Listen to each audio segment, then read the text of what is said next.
Recording in progress. Takdalan niya.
Paminaw lang siya. Ano ba naman ito? Ha? Ano ba naman?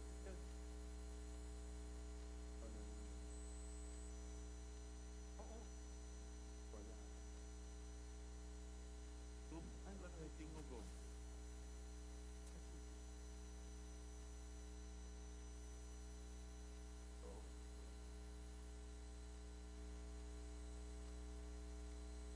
Ang jobo yan.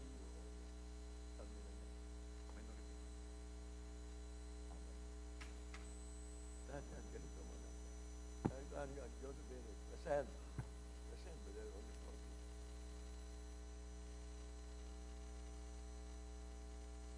Good morning. Wala. Edwin.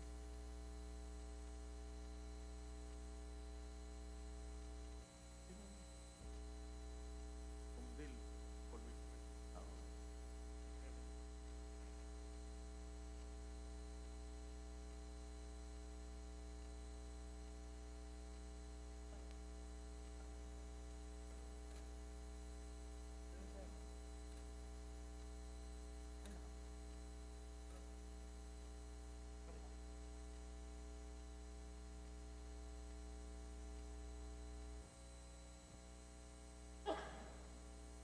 You know what?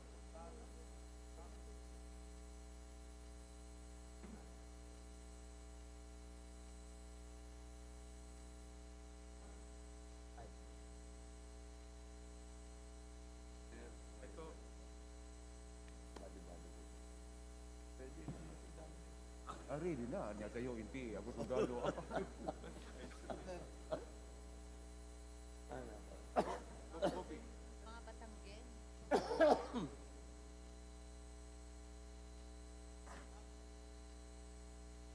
Tandaan. Tandaan. Don't wrong this people. Wait lang.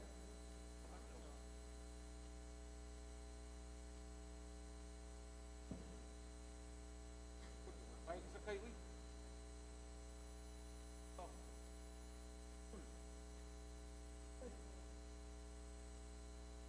You're brave. Yes, sir.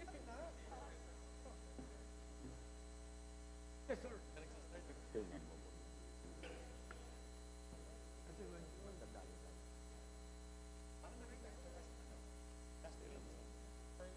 At saka, Palabol.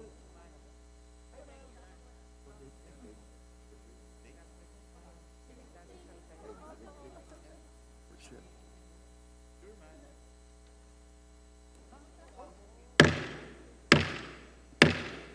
The session is now called to order. Please rise for the singing of the Philippine National Anthem. Bayang magiliw, perlas ng silanganan, alam ng puso, sa titik mo'y buhay. Lupang hinirang, duyan ka ng magiting, sa manlulupit, di ka masisingil, sa dagat at bundok, sa simoy at sa langit mong bakaw, may nilang ang tula at awit sa paglayang minamahal. Ang kisap ng watawat mo'y tagumpay na nagdidinig, ang bituin at araw niya kailan pa may magdidilig. Lupa ng araw ng waraming pagsika, buhay ay langit sa atin mo. Aming ligaya dapat may mga ating at mamatay ng dahil sa'yo. Please remain standing for the invocation to be led by the Honorable Ana Victoria Veloso Tuason. Let us humble ourselves in prayer and supplication. Almighty God, our Savior and Redeemer, we are broken and made whole in your suffering grace and mercy. We praise and thank you for calling us by name to do your work and for gathering us today to collectively discern your will. Thank you for allowing us to bear witness to your glory with lives affirming your loving presence in our midst. Lord, we ask you to pardon our unworthiness and occasional failure to fully grapple with the complex realities that confront us. Please forgive our ambivalence and cynicism and the times we allow ourselves to be muted by fear and despair. Thank you for seeing past our shortcomings, helping us pick up the pieces and gently nudging us to do better each time. Heal our world and help us to truly listen. Guide us as we work towards being the change we want to see. Thank you for your steadfast faith in us, Lord.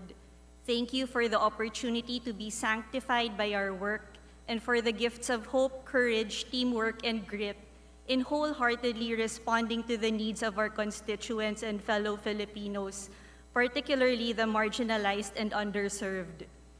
We lift up our struggles and suffering and pray with and for all among us who are in need, the unwell, the sick, the dying, the desolate, grieving, and all limited by recent catastrophes and confined by the prisons of our time.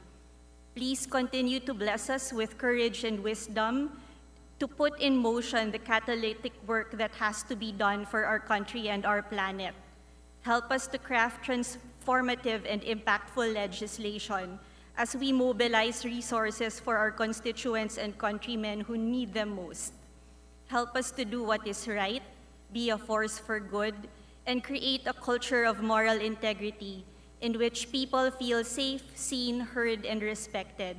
May our gratitude be translated into wholehearted witnessing that draws our communities closer to you, seeing you in the work that we do. All this we ask with a child's faith. Amen. Amen. Majority Leader. Mr. Speaker, I move that we call the roll of the members.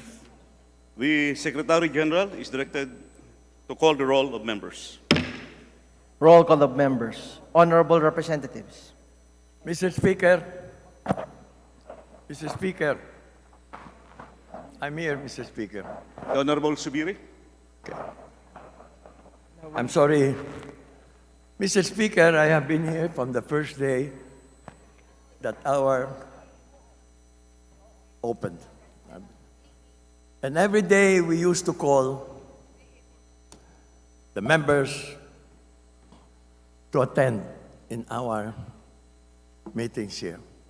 Like today, this is another day like yesterday or the other day before and the days before. We cannot even get a quorum.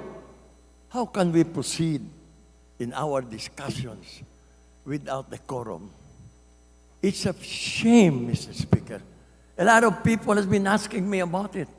And I said, maybe I will bring it up on the floor.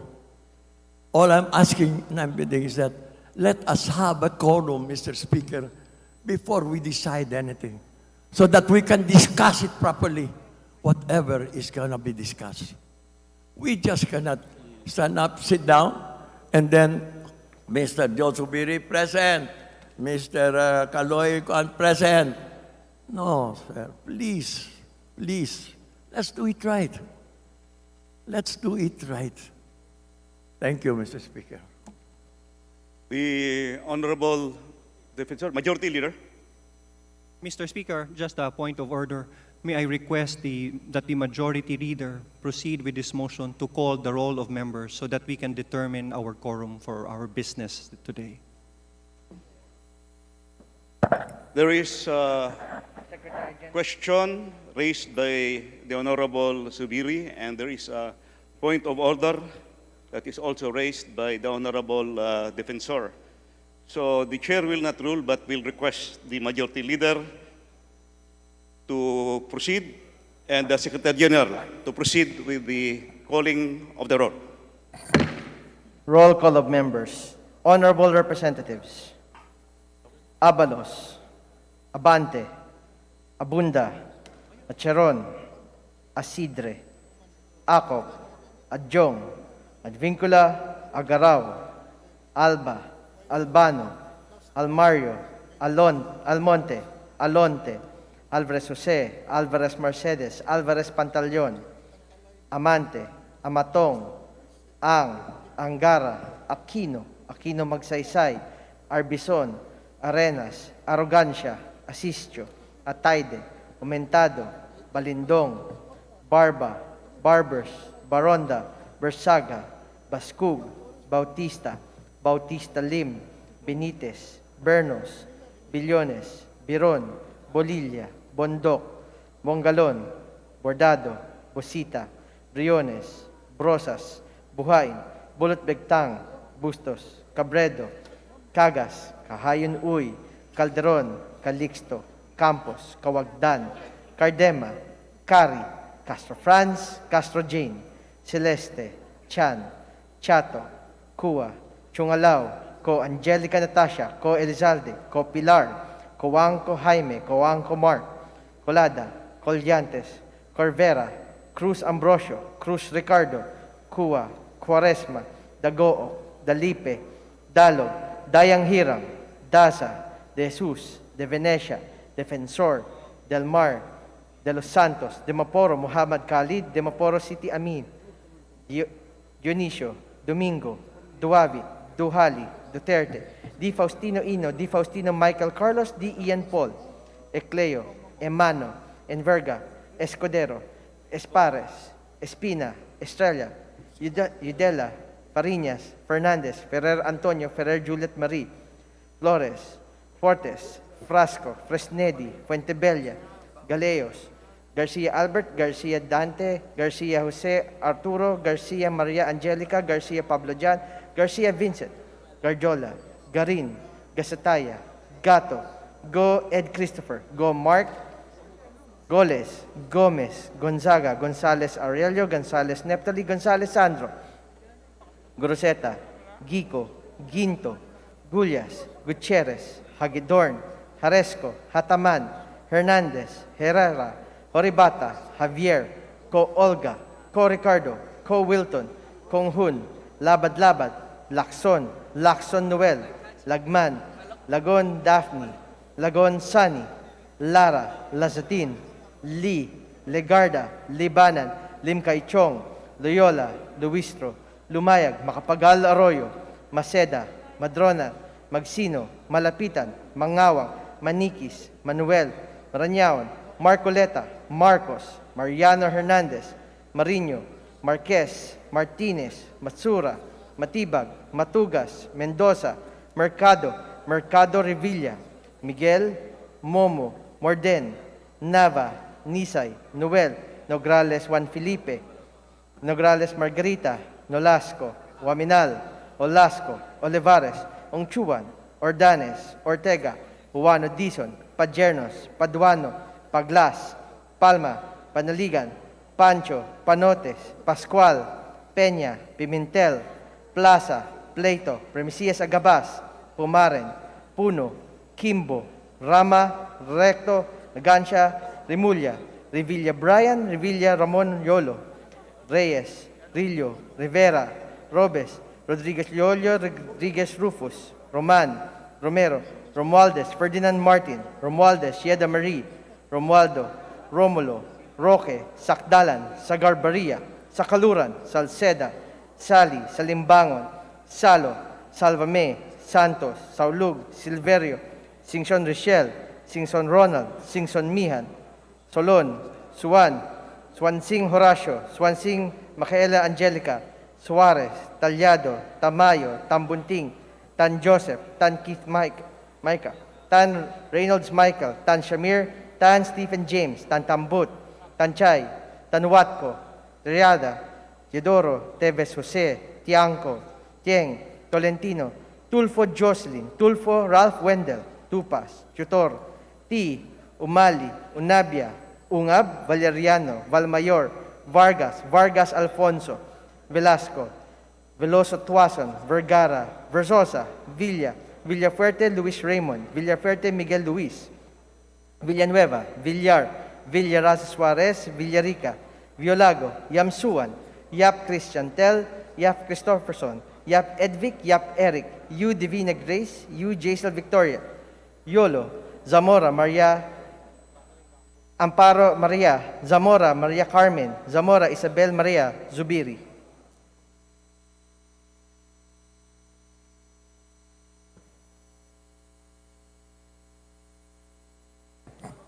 Mr. Speaker, the roll call shows that 310 members responded to the call. With 310 members responding to the call, the chair declares the presence of a quorum. Majority Leader? Mr. Speaker, I move that we approve the journal of the previous session, journal number 70, and journal number 71. Is there a motion? The chair is there any objection? The chair hears none. The journal number 70 dated May 9, 2023 and journal number 71 dated May 10, 2023 is hereby approved. Majority Leader? Mr. Speaker, I move that we now proceed with the preference of business in request that the Secretary General be directed to read the titles of the bills and resolutions of the first reading as well as communication and committee reports. Is there any objection? Chair hears none. The Secretary General is directed to read the titles of bills and resolutions on first reading, as well as the communications and committee reports for referral to the appropriate committees. Reference of business, bills on first reading. House Bill 7987, converting the LTO Bayambang Extension Office into a regular Class A district office by Representative Arenas. To the Committee on Transportation. House Bill 7988, establishing a special hospital for OFWs and their dependents by Representative Gonzales. To the Committee on Health. House Bill 7989, providing for the restoration and rehabilitation of the Major Ferdinand Edarin Marcos Emergency Hospital by Representative Chungalawo. To the Committee on Health. House Bill 7990, strengthening the establishment and operation of all public and private higher education institutions by Representative Go Mark. To the Committee on Higher and Technical Education. House Bill 7991, mandating the inclusion of a cooperative development course in the higher education curriculum of state universities and colleges and local universities and colleges by Representative Cuba. To the Committee on Higher and Technical Education. House Bill 7992, recognizing the community-conserved territories and areas of indigenous peoples and cultural communities, establishing for the purpose the National Indigenous Community Conserved Areas Registry by Representative Cuba. To the Committee on Indigenous Cultural and Communities and Cultural Communities and Indigenous Peoples. House Bill 7993, providing for a free annual medical checkup for Filipinos by Representative Cuba. To the Committee on Health. House Bill 7994, creating the National Museum of Filipino Women by Representative Cuba. To the Committee on Basic Education and Culture. House Bill 7995, institutionalizing the convergence strategy for sustainable rural development by Representative Cuba. to the Committee on Rural Development, House Bill 7996, establishing the OFW's hospital by Representative Cuba. to the Committee on Health, House Bill 7997, promoting integrated urban agriculture in urban areas nationwide to address food security by Representative Cuba. to the Committee on Agriculture and Food, and the Special Committee on Food Security, House Bill 7998, establishing the Local Economic Road Development Program under the DPWH by Representative Cuba. to the Committee on Public Works and Highways, House Bill 7999, enhancing the competitiveness of Philippine maritime trade by Representative Cuba. to the Committee on Transportation, House Bill 8000, further promoting entrepreneurship by strengthening, empowering, and enhancing the financing and other support programs for micro, small, and medium enterprises by Representative Cuba. to the Committee on Micro, Small, and Medium Enterprise Development, House Bill 8002, converting the NAIC Extension Office of LTO located in NAIC Cavite into a regular LTO district office by Representative Tolentino.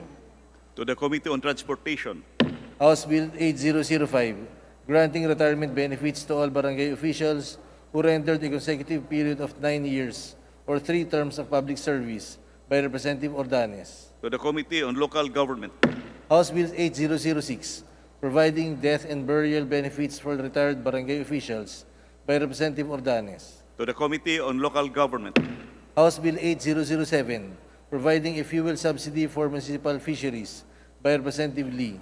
to the Committee on Aquaculture and Fisheries Development, House Bill 8010, reclassifying certain parcels of land of the public domain located in Tumbler, General Santos as alienable and disposal open to disposition for agricultural, residential, commercial, industrial, and for other productive purposes by Representative Acharon.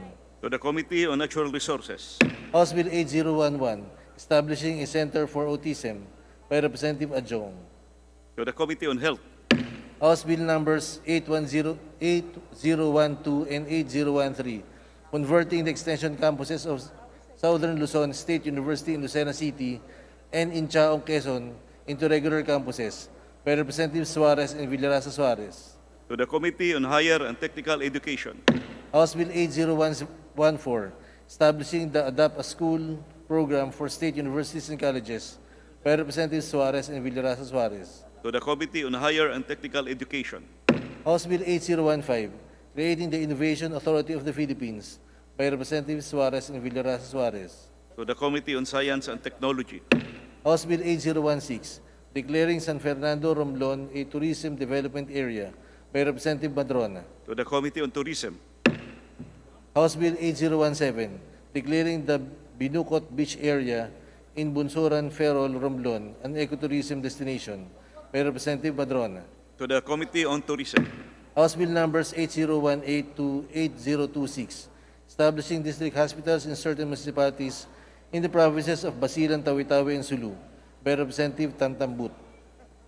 to the Committee on Health, House Bill 8027, establishing the Southern Tagalog region to be known as the Carabarzon region by Representative Nograles Juan Fidel Felipe. to the Committee on Local Government, House Bill 8028, providing for the modernization of the Philippine Coast Guard by Representative Tariela. to the Committee on Transportation, House Bill 8029, establishing a legal scholarship and return service program for qualified and serving students, establishing for the purpose the Abogado para sa Bayan by Representative Mariano Hernandez. to the Committee on Higher and Technical Education, House Bill 8030, establishing the Laguna Regional Hospital in Bai, Laguna, under the direct control and supervision of the DOH by Representative Mariano Hernandez. to the Committee on Health, House Bill 8031, instituting a national land use policy by Representatives Tulfo Ralph Wendell and Tulfo Jocelyn. to the Committee on Land Use, House Bill 8032, to develop the livestock, poultry, and dairy industry value chain by Representatives Tulfo Ralph Wendell and Tulfo Jocelyn. to the Committee on Agriculture and Food, House Bill 8037, providing for postal or mail-in voting for senior citizens the handicapped, the sick, and locally stranded individuals in times of public health emergencies or states of calamity by Representative Marcos. To the Committee on Suffrage and Electoral Reforms. House Bill 8038, establishing a renewable energy industry training center in Bangi, Ilocos Norte by Representative Marcos. To the Committee on Energy.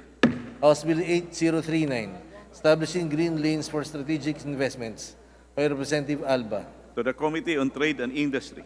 House Bill 8040, expanding the Pantawid Pamilyang Pilipino program by Representative Pumaren. To the Committee on Poverty Alleviation. House Bill 8041, imposing stiffer penalties for child abuse, exploitation, and discrimination by Representative Pumaren. To the Committee on Welfare of Children. House Bill 8042, institutionalizing and enhancing the role of parent, teacher, and community associations in promoting the welfare and protecting the rights of children by Representative Pumaren. To the Committee on Welfare of Children. House Bill 8043, institutionalizing industry cluster-based programs and projects through interlocal cooperation and people's participation by Representative Kua. To the Committee on People's Participation. House Bill 8044, establishing the Agricultural Information System in all cities and municipalities by Representative Kua. To the Committee on Agriculture and Food. House Bill 8045, establishing the Young Farmers and Fisher Folk Challenge Program, creating for the purpose the Young Farmers and Fisher Folk Challenge Council by Representative Kua. To the Committee on Agriculture and Food. House Bill 8046, providing a framework to protect and promote the right to adequate food by Representative Kua. To the Committee on Human Rights. House Bill 8047, exempting from income taxation the honoraria, allowances, and other financial benefits of persons rendering service during an election period by Representative Kua. To the Committee on Ways and Means. House Bill 8048, amending several sections, repealing Section 709 and adding Section 440A, all under the Customs Modernization and Tariff Act by Representative Kua. To the Committee on Ways and Means. House Bill 8049, amending RA number 8794, imposing a motor vehicle user's charge on owners of all types of motor vehicles by Representative Kua. To the Committee on Ways and Means. House Bill 8050, establishing the fiscal regime for the mining industry by Representative Kua. To the Committee on Ways and Means. House Bill 8051, strengthening the National Nutrition Council, expanding its powers and functions as a commission by Representative Kua. To the Committee on Health. House Bill 8052, establishing information and communications technology hubs nationwide by Representative Kua. To the Committee on Information and Communications Technology. House Bill 8053, regulating the operations and imposition of fees for the use of parking spaces and parking facilities in various establishments by Representative Kua. To the Committee on Trade and Industry. House Bill 8054, establishing a rental housing subsidy program for informal settler families by Representative Kua. To the Committee on Housing and Urban Development. House Bill 8055, separating the regulatory and commercial functions of the Philippine Ports Authority by converting it into Philippine Ports Corporation and transferring the regulatory functions to the Marina by Representative Kua. To the Committee on Government Enterprises and Privatization and the Committee on Transportation. House Bill 8056, declaring the Philippine Merchant Marine Academy as the National Maritime Academy by Representative Kua. To the Committee on Higher and Technical Education. House Bill 8057, providing for a Physicians Act, repealing for the purpose the Medical Act of 1959 by Representative Kua. To the Committee on Civil Service and Professional Regulation. House Bill 8058, providing stronger measures for the conservation and protection of wildlife resources and their habitats, repealing for this purpose the Wildlife Resources Conservation and Protection Act by Representative Kua. To the Committee on Natural Resources. House Bill 8059, modernizing the Bureau of Immigration by Representative Kua. To the Committee on Justice. House Bill 8060, mandating the formulation and institutionalization of a comprehensive infrastructure development master plan by Representative Baronda. To the Committee on Public Works and Highways. House Bill 8061, establishing a mental health program for active members of the AFP by Representative Baronda. To the Committee on National Defense and Security. House Bill 8062, providing for the enabling environment to foster the growth of public-private partnerships for infrastructure and other development projects by Representative Baronda. To the Committee on Public Works and Highways. Resolutions. House Resolution 953, congratulating and commending Vogue Philippines for making history by featuring Vogue's oldest ever cover model, Kalinga Swang-od, on its cover of its April issue of Vogue magazine. Representatives De Venecia, Garcia Maria Angela, Barba, Ko Angelica Natasha, Kimbo, Singson Mihan, Frasco Gomez, Fernandez, Bautista Lim, Bolilla, Zamora, Amparo Maria, Asidre, Maceda, Legarda, Rama, Villarica, Veloso Tuazon, Conghun, Rodriguez Rufus, Delmar, Mercado Revilla, Nograles Margarita, Ataide, Vargas, Revilla Brian, Garcia Jose Arturo, Velasco Yap, Christian Tel, Alonte, Robes, Vergara, Swansing, Micaela Angela, Villar, Aumentado, Arenas, Verzosa, Go, Mark, Singson, Richel, Horibata, and Magsino. To the Special Committee on Creative Industry and Performing Arts. House Resolution 954, directing the appropriate House Committee to conduct an inquiry regarding the status of the implementation of the Coconut Farmers and Industry Trust Fund Act by Representative Lee. To the Committee on Rules. House Resolution 955, directing the House, through its Committee on Cooperatives Development, to investigate the impending privatization of Central Negros Electric Cooperative Incorporated through a joint venture agreement with Ignite Power and Energy Holdings Incorporated by Representatives Castro France, Brosas, and Manuel. To the Committee on Rules.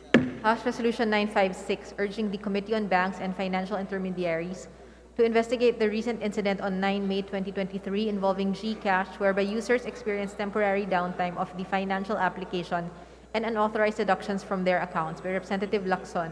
To the Committee on Rules. House Resolution 957, directing the Committee on Good Government and Public Accountability to conduct an inquiry regarding the implementation of the Philippine Anti-Red Tape Act of 2007 and its effectiveness in reducing bureaucratic delays and improving service delivery to the public by Representative Adyong. To the Committee on Rules. House Resolution 958, directing the Committee on Natural Resources to conduct an inquiry on the implementation of Proclamation Number 871 and Memorandum Order Number 421 by Representative Adyong. To the Committee on Rules.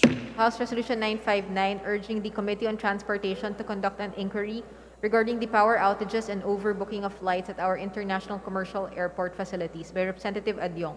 To the Committee on Rules. House Resolution 960, expressing the profound condolences of the House to the family of the Honorable former Secretary of Foreign Affairs and former Ambassador Albert Ferreros del Rosario by Representative Rodriguez Rufus. To the Committee on Rules. House Resolution 961, directing the Committee on Transportation to conduct an inquiry on the reported shortage of plastic cards used for driver's licenses by Representative Rodriguez Rufus. To the Committee on Rules. House Resolution 962, directing the Committee on Transportation to conduct an inquiry on the power outage that struck the NAIA Terminal 3 last May 1, 2023, which caused the delay and cancellation of numerous flights by Representative Rodriguez Rufus. To the Committee on Rules. House Resolution 963, urging the appropriate House Committee to conduct an inquiry regarding the alleged unauthorized deductions from GCash accounts by Representative Herrera. To the Committee on Rules. House Resolution 964, congratulating Renz Joseph Mamuyak Abando of Santo Tomas, La Union for skillfully contributing to Team Anyang Korea Ginseng Corporation to the championship in the 2022-2023 Korean Basketball League by Representative Ortega. To the Committee on Youth and Sports Development. House Resolution 965, congratulating and commending Bianca Bustamante for winning in the Round 2 of the 2023 F1 Academy Series held in Valencia, Spain on May 5 to 7, 2023 by Representative Gomez. To the Committee on Youth and Sports Development. House Resolution 966, urging the Committee on Energy and the Committee on Legislative Franchises to investigate the failure of the National Grid Corporation of the Philippines and the Energy Regulatory Commission to provide reliable power supply to the country by Representative Reyes. To the Committee on Rules. House Resolution 967, congratulating the Philippine Obstacle Course Relay Team, among them Antiqueña Milky May Tejares, for winning the gold medal at the 2023 Southeast Asian Games held in Cambodia by Representative Reyes and Legarda. To the Committee on Youth and Sports Development. House Resolution 968, recognizing and commemorating the 75th anniversary of the establishment of the State of Israel on May 14, 2023 by Representative Villanueva. To the Committee on Foreign Affairs.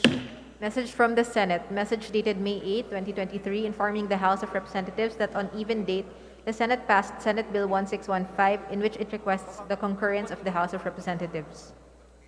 To the Committee on Tourism.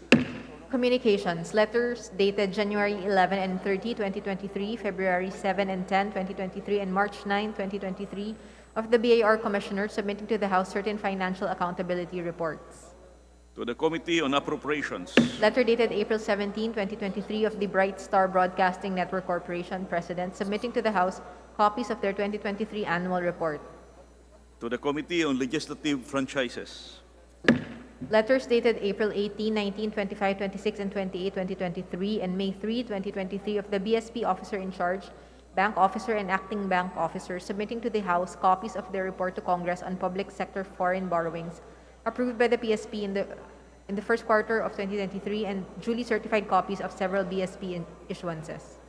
To the Committee on Banks and Financial Intermediaries. Letter dated April 20, 2023 of the COA chairperson submitting to the House copies of their performance audit report, which was also posted on their website www.coa.gov.ph.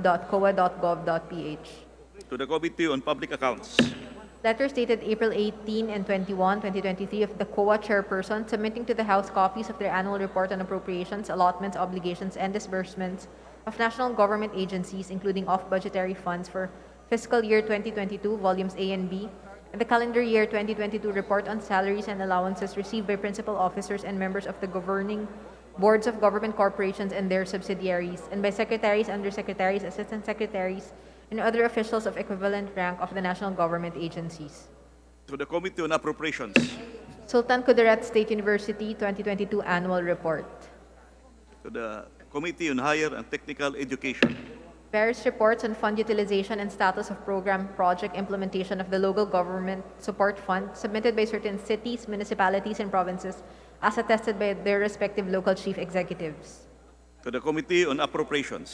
Quarterly financial report of operations submitted by the municipalities of Arayat and Apalit, province of Pampanga, as attested by their respective municipal mayors. To the Committee on Appropriations. Reports of the National Electrification Administration attested by the Deputy Administrator, Corporate Resource and Financial Services. To the Committee on Appropriations. Consolidated quarterly report on government projects, programs, or activities of Santa Teresita, Cagayan for the fourth quarter of calendar year 2022, attested by the municipal mayor. To the Committee on Appropriations. Report dated May 9, 2023 of the Secretary General, House of Representatives on enrolled copies of the consolidated version of Senate Bill 1850 and House Bill 6336, which were returned to the Senate and to be transmitted to the Office of the President for His Excellency's consideration and signature, pursuant to Section 18H, Rule 6 of the Rules of the House of Representatives. The aforementioned committee reports are all referred to the Committee on Rules. Oh, sorry. Please proceed. Committee reports, Committee Report numbers 513 to 519, submitted by the Committee on Tourism on House Bill numbers 8033, 8034, 8035, 8036, 8063, 8064, and 8065, respectively. Committee Report number 520, submitted by the Committee on Public Works and Highways on House Bill 8078. Committee Report number 521, submitted by the Committee on Public Works and Highways and the Committee on Appropriations on House Bill 8080. The aforementioned committee reports are all referred to the Committee on Rules. Majority Leader.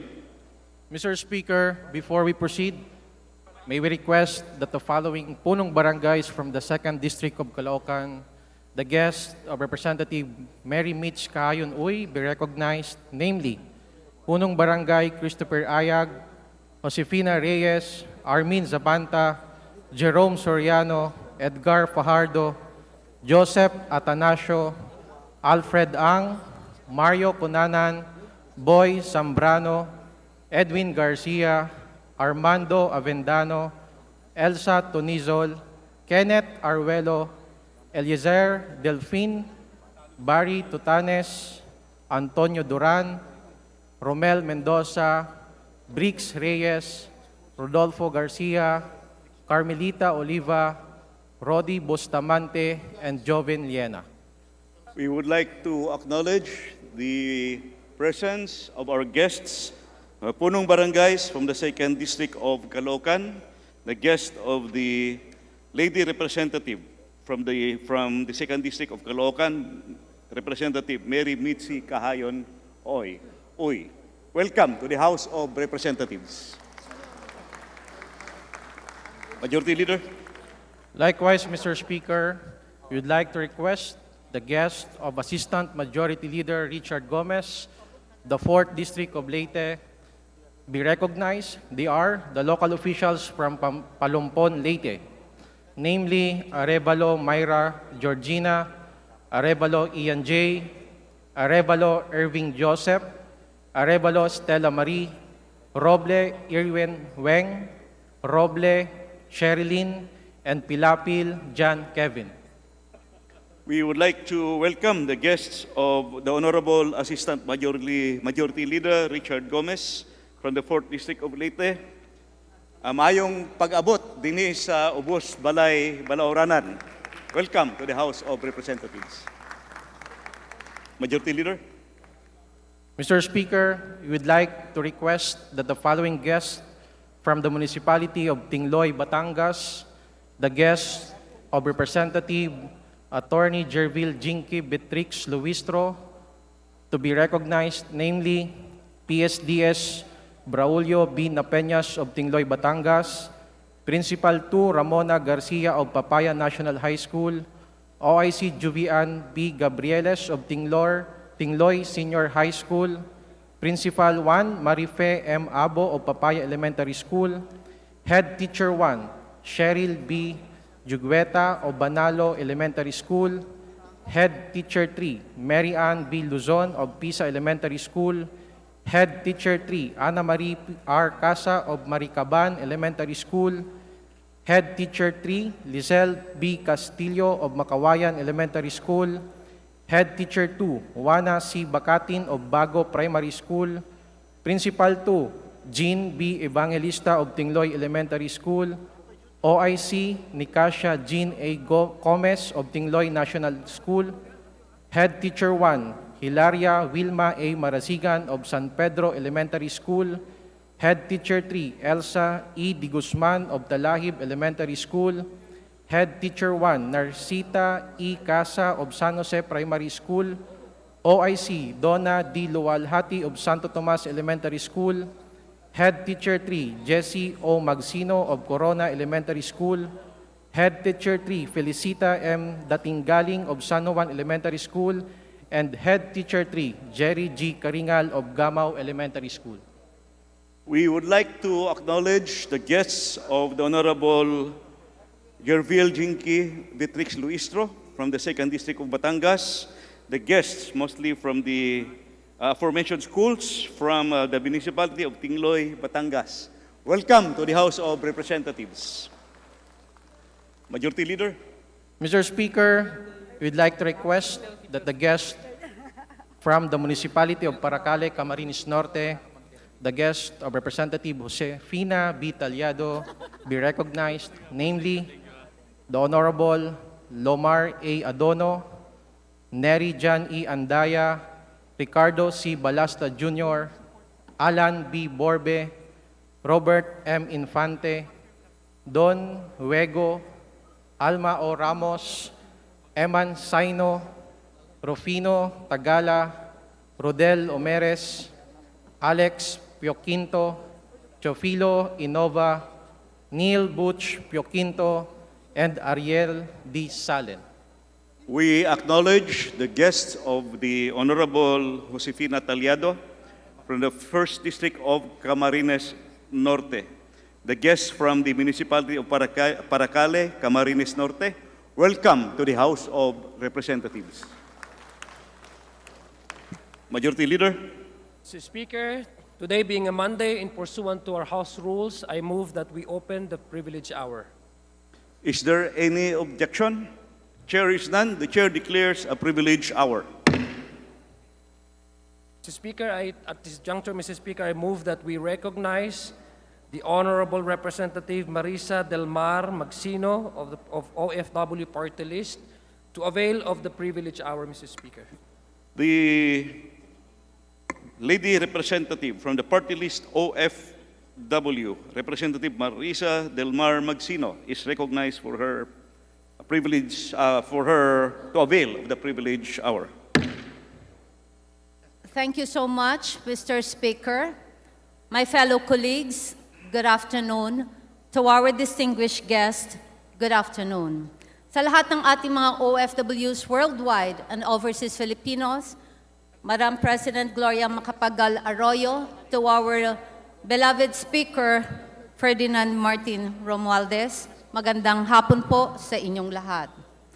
Mr. Speaker, I stand before you today to discuss the need to strike a fair balance between aggressive enforcement versus restrictive implementation and abuse of departure formalities and policies in our fight against illegal recruitment and human trafficking, and in respect of our OFW's right to travel and work abroad.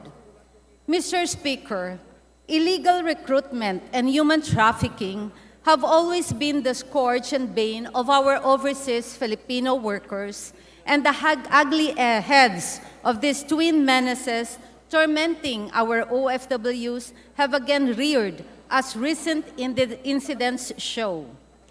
The ordeal of OFWs forged into a cryptocurrency scam by a mafia in the area, dubbed as the Golden Triangle, hit the headlines and newscasts last year. Initially, recruited online as call center agents or offshore gaming workers, the victims were flown to Thailand and later brought to an undisclosed and remote area in Myanmar.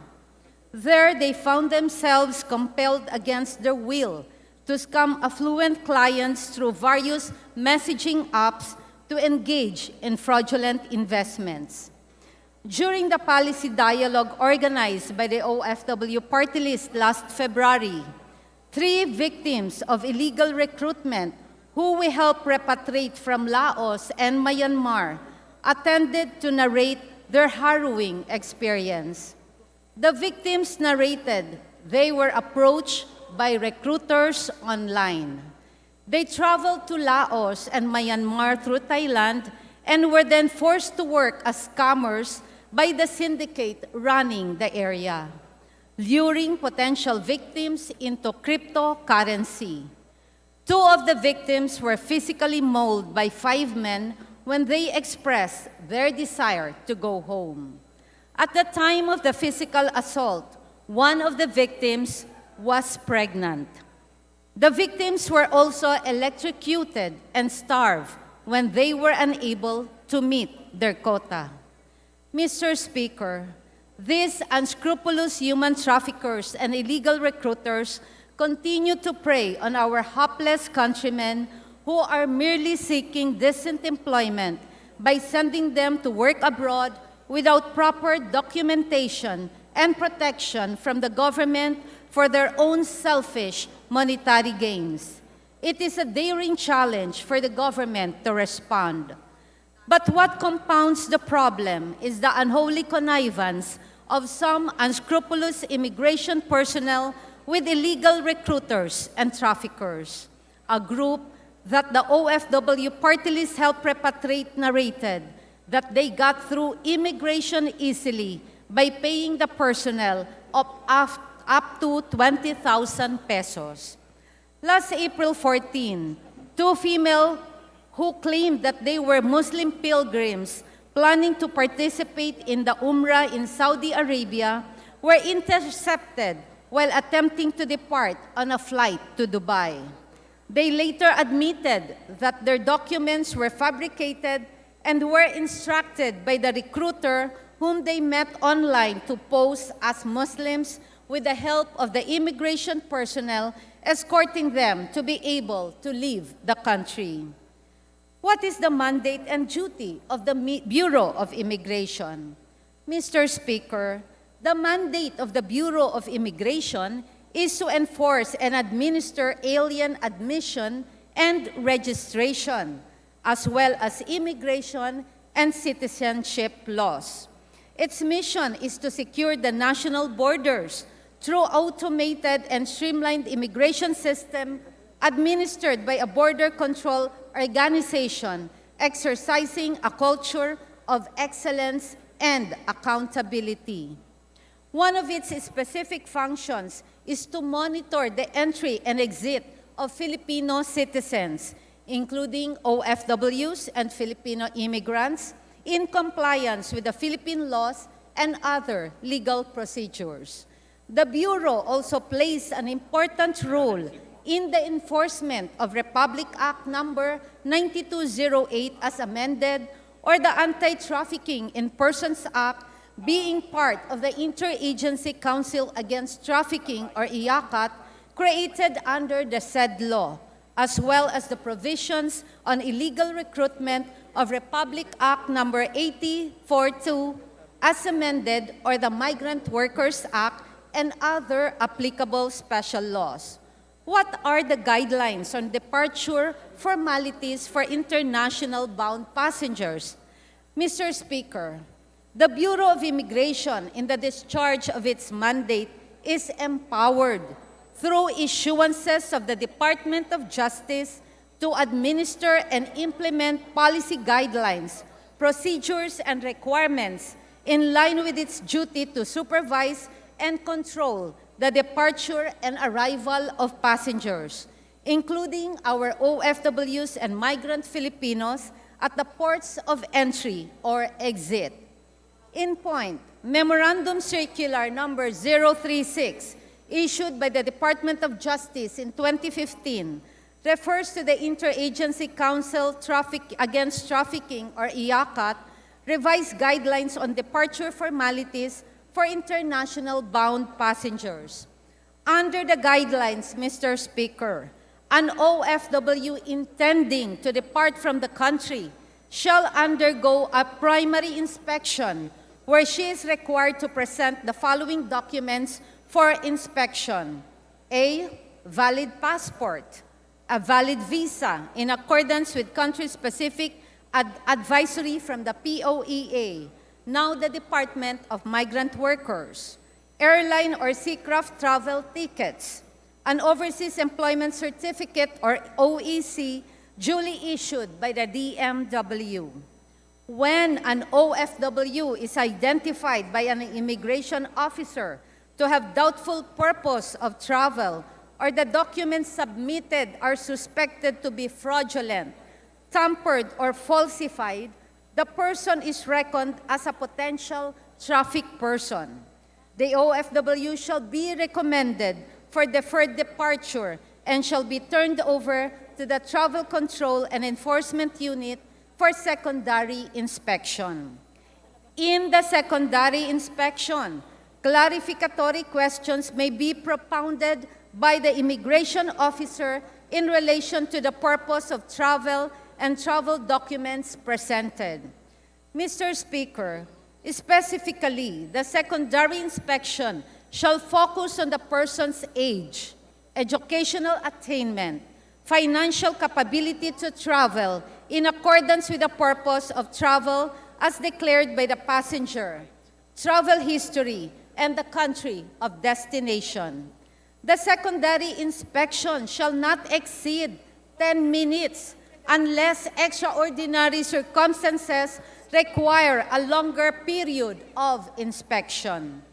If a human trafficking or illegal recruitment incident or any other illegal activity has been initially determined, the immigration officer shall not clear the OFW for departure and shall execute an affidavit of deferred departure. The passenger's documents shall be turned over to the IACAT Task Force for investigation and case build-up. Otherwise, the passenger or OFW should be allowed to depart the country. Aggressive enforcement versus restrictive implementation and abuse of departure formalities and policies. Mr. Speaker, despite some unscrupulous personnel in the Bureau, we do acknowledge the officials and men of the Bureau of Immigration who are staying true to their mandate for their efforts in combating the twin societal evils of human trafficking and illegal recruitment, particularly in intercepting potential victims at our airports through the aggressive and strict implementation of departure formalities. However, Mr. Speaker, another problem emerges side by side, the aggressive enforcement of departure formalities. Some overreaching or abuse may have been or are being committed by some Bureau personnel in the process, resulting in unreasonable offloading of our beloved OFWs. Let us take the case of Ms. Cham Tanteras, who claimed that an immigration officer in the course of a secondary interview asked her irrelevant questions on her December 2022 trip to Israel that took a long time, causing her to miss her flight.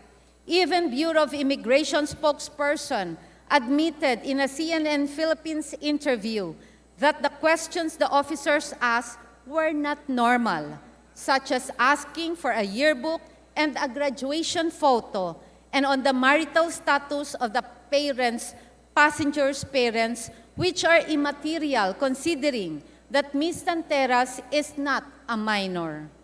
Unfortunately, payment of damages to her as caused by her misflight is not within the scope of the Bureau asserts. Another, Mr. Speaker, is the case of seafarer J.C. Maganti, who was offloaded 3 times from his flight to France by an immigration officer who later demanded 150,000 pesos in exchange for escort service so he can finally board his plane. The Bureau confirmed the veracity of the incident and even stated that Mr. Maganti should have been allowed to board the plane on his second try since his documents were already complete. In my consultation, Mr. Speaker, with our OFWs, they have been often complained of being offloaded despite having all the necessary documents. Some also have relatives who have been offloaded who only wish to travel overseas to meet them temporarily. Worse, some crook immigration personnel allegedly demand for amounts ranging from 15,000 to 200,000 pesos from our departing OFWs under the threat of being offloaded again for no valid reason. I have previously written our officials in the Bureau of Immigration calling their attention to these alleged incidents in the name of fairness and due process. Unfortunately, Mr. Speaker, the problem persists. The Bureau is seemingly failing in professionalizing and cleansing its ranks. Who are the end losers, Mr. Speaker?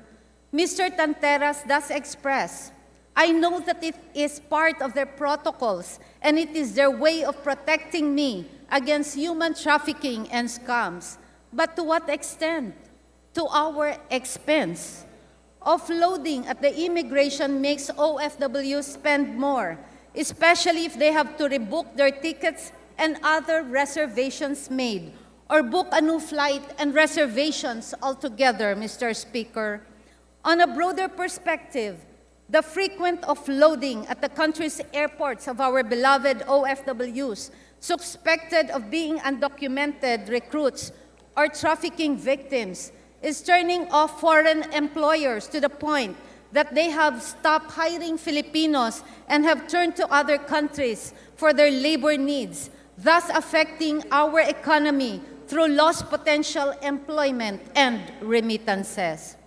Most importantly, Mr. Speaker, these unreasonable restrictions or their abusive implementation violates OFW's right to travel and work abroad and could serve as windows of opportunities for bribery and corruption.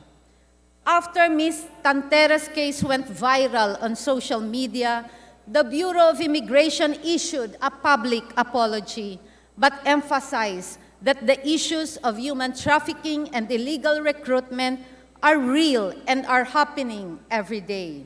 We absolutely agree, Mr. Speaker. But again, we need to strike a fair balance between aggressive enforcement versus restrictive implementation and abuse of departure formalities in our fight against illegal recruitment and human trafficking, and in respect of our OFW's right to travel and work abroad. To achieve this balance, if I may, Mr. Speaker, reforms in the Bureau are in order. Specifically, the Bureau should, number 1, address conflicting policies and guidelines from a realistic and balanced perspective between effective enforcement and respect for human rights. 2, improve the merit and disciplinary schemes to attract the best people and weed out the bad elements from the institution. 3, Mr. Speaker, conduct continuous training for personnel to enhance professionalism and strengthen the institution's enforcement and implementation capabilities.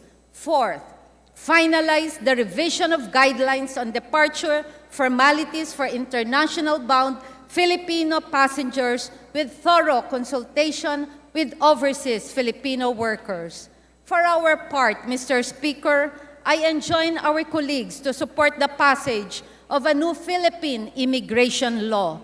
In parting, though, I would like to remind the Bureau of the oft-quoted cliché that too much of anything is bad, and it's going to hurt. You may wish to cure the illness with the best of medicines, but an overdose can also kill. Thank you so much, Mr. Speaker. My colleagues, tandaan po natin ang ating mga OFW, sila po ang bida. Maraming salamat po sa inyong suporta. God bless us all. Congresswoman Marisa Del Mar Magsino. Thank you. Majority Leader. Mr. Speaker, I move that we recognize the Honorable Representative of One Rider Party List, Congressman Bonifacio Busita, to express his manifestation. The Honorable Busita is recognized for his interpellation, or you may proceed. Thank you, Mr. Speaker. From the One Rider Party List, we express our full support for the fight against illegal recruitment and human trafficking. Naniniwala po tayo na ang illegal recruitment at human trafficking ay walang puwang sa ating lipunan at dapat nating wakasan. Masasabi po natin na masalimuot ang usapin sa illegal recruitment at human trafficking at kailangang ito'y mapag-aralang mabuti at siguraduhin ang mga palisiya upang ito'y mapigilan at hindi maapakan ang kalayaang magbiyahe ng ating mga kababayan. Ang paglaban sa illegal recruitment at human trafficking ay isang komplikadong issue na nangangailangan ng balanseng pamamaraan habang ang mga agresibong hakbang sa pagpapatupad ay maaaring epektibong labanan ang mga krimeng ito, ang pagbabalanse ng pagpapatupad at ang potensyal para sa mahigpit na pagpapatupad at pang-aabuso sa mga formalidad na pag-alis at mga patakaran sa mga pasaherong patungo sa ibang bansa ay mahalaga. Halimbawa na lamang po, Mr. Speaker, marami tayong nabalitaan na mga kababayan natin ay hindi nakaalis dahil maraming hinihinging dokumento ang immigration officer. Kung atin pong susuriing mabuti, tama naman po na siguraduhin ng immigration officer na ang kababayan nating paalis ay hindi mabibiktima ng illegal recruitment at human trafficking. Subalit, hindi naman po dapat sobrang higpit na ating kababayan ay hindi na makalis, lalo't higit kung sila ay mga overseas Filipino workers na maayos naman ang records at mga dokumento. To strike a balance, it is essential to implement measures that are both effective in combating human trafficking and recruitment, while also minimizing the potential for unintended consequences. This can include working with local governments and communities to increase awareness of the risk of human trafficking and to provide alternative pathways for legal migration. It can also involve implementing measures explicitly targeted at those most vulnerable to trafficking, such as women and children, and providing them with the necessary support and protection to ensure their safety. The fight against illegal recruitment and human trafficking requires a balanced approach that considers both the need for aggressive enforcement measures and the potential for unintended consequences. By working together, governments, communities, and individuals can help to prevent human trafficking and protect the rights and dignity of all individuals. Again, Mr. Speaker, we from One Rider Party List fully support our fight against illegal recruitment and human trafficking. Maraming salamat po. The manifestation of the Honorable Representative Bonifacio Bosita is hereby duly noted. Majority Leader. Mr. Speaker, may I respectfully move that we recognize the gentleman, the representative of Tutok to Win Party List, Congressman Samuel Versosa, to express his manifestation. The gentleman is recognized. Mr. Speaker, mula po sa amin sa Tutok to Win Party List, gusto ko pong mag-manifest ng aking suporta and commend my hardworking and proactive colleague and Assistant Minority Leader, Congresswoman Marisa Del Mar Magsino of the OFW Party List. Thank you so much. Her speech is a genuine concern para sa mga kababayan natin na nabiktima ng illegal recruitment. Nais lamang nila sumubok na pagandahin ang kanilang mga buhay sa pamamagitan ng pag-abroad, pero naloko sila ng mga online recruiters at sapilitang magtrabaho bilang scammers sa ibang bansa. Sana ay maging hudyat na po ito na sa ating bansa ay padamihin palalo ang mga oportunidad at trabaho para sa mga sambayanang Pilipino. Trabahong disente, makatao, at tutugon sa pang-araw-araw na pangangailangan ng pamilya at mag-aangat sa kalidad ng kanilang mga buhay para dito na sila magtrabaho sa ating bansa. Sang-ayon ako, Mr. Speaker, my dear colleagues, na kailangan natin protektahan ang karapatan ng mga kababayang OFWs. Dapat po natin bigyang halaga ang kaligtasan ng lahat ng OFWs na kahit anumang sulok ng mundo, ang ating mga OFWs po ang isa sa mga pinakamalalaking contributing factors sa ating gross domestic product na umaabot sa 8.9% ng kabuuang GDP ang kanilang remittances. Sang-ayon din po ako na dapat suriin ng Bureau of Immigration ang kanilang mga existing guidelines and policies upang maproteksyonan ang mga OFWs at ang ating mga kababayang Pilipino. Bukas po ang pintuan natin dito sa Kongreso para sa mga diskusyon at pakikipagtulungan sa Bureau of Immigration. Mr. Speaker, ating mga kasamahan sa Kongreso, sa pakikipagtulungan kay Congresswoman Marisa Del Mar Magsino, patuloy po ang pagtutok natin sa pangangailangan ng bawat Pilipino sa amang sulok ng mundo. Maraming salamat at magandang hapon po sa ating lahat. The manifestation of the Honorable Representative Samuel Versosa Jr. of Tutok Party List is duly noted. The Honorable Majority Leader. Mr. Speaker, I move that we refer the privileged speech of Representative Magsino together with the manifestation of Representatives Busita and Versosa to the Committee on Rules for its appropriate action, Mr. Speaker. There is a motion as stated by the Honorable Majority Leader. Is there any objection? Hearing none, motion is approved. Mr. Speaker, I would just like to manifest my congratulations and thank you for the unwavering support of Kong Busita, One Rider, and Kong Sam Versosa of Tutok to Win. I love you from OFW Party List. Thank you so much. Thank Noted. Majority Leader.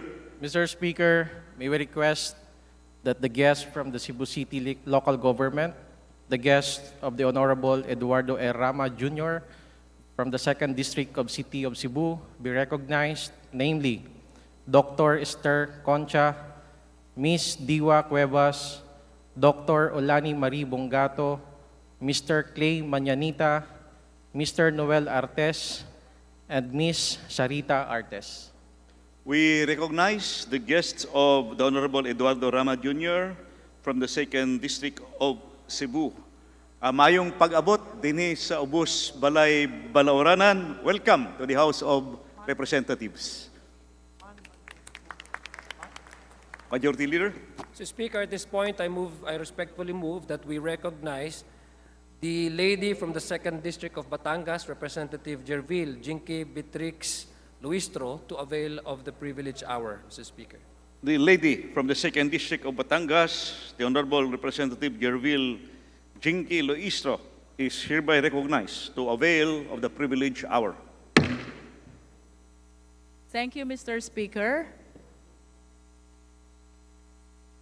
To the Honorable House Speaker, Ferdinand Martin G. Romualdez, to my fellow members of the 19th Philippine Congress, guests and friends, good afternoon.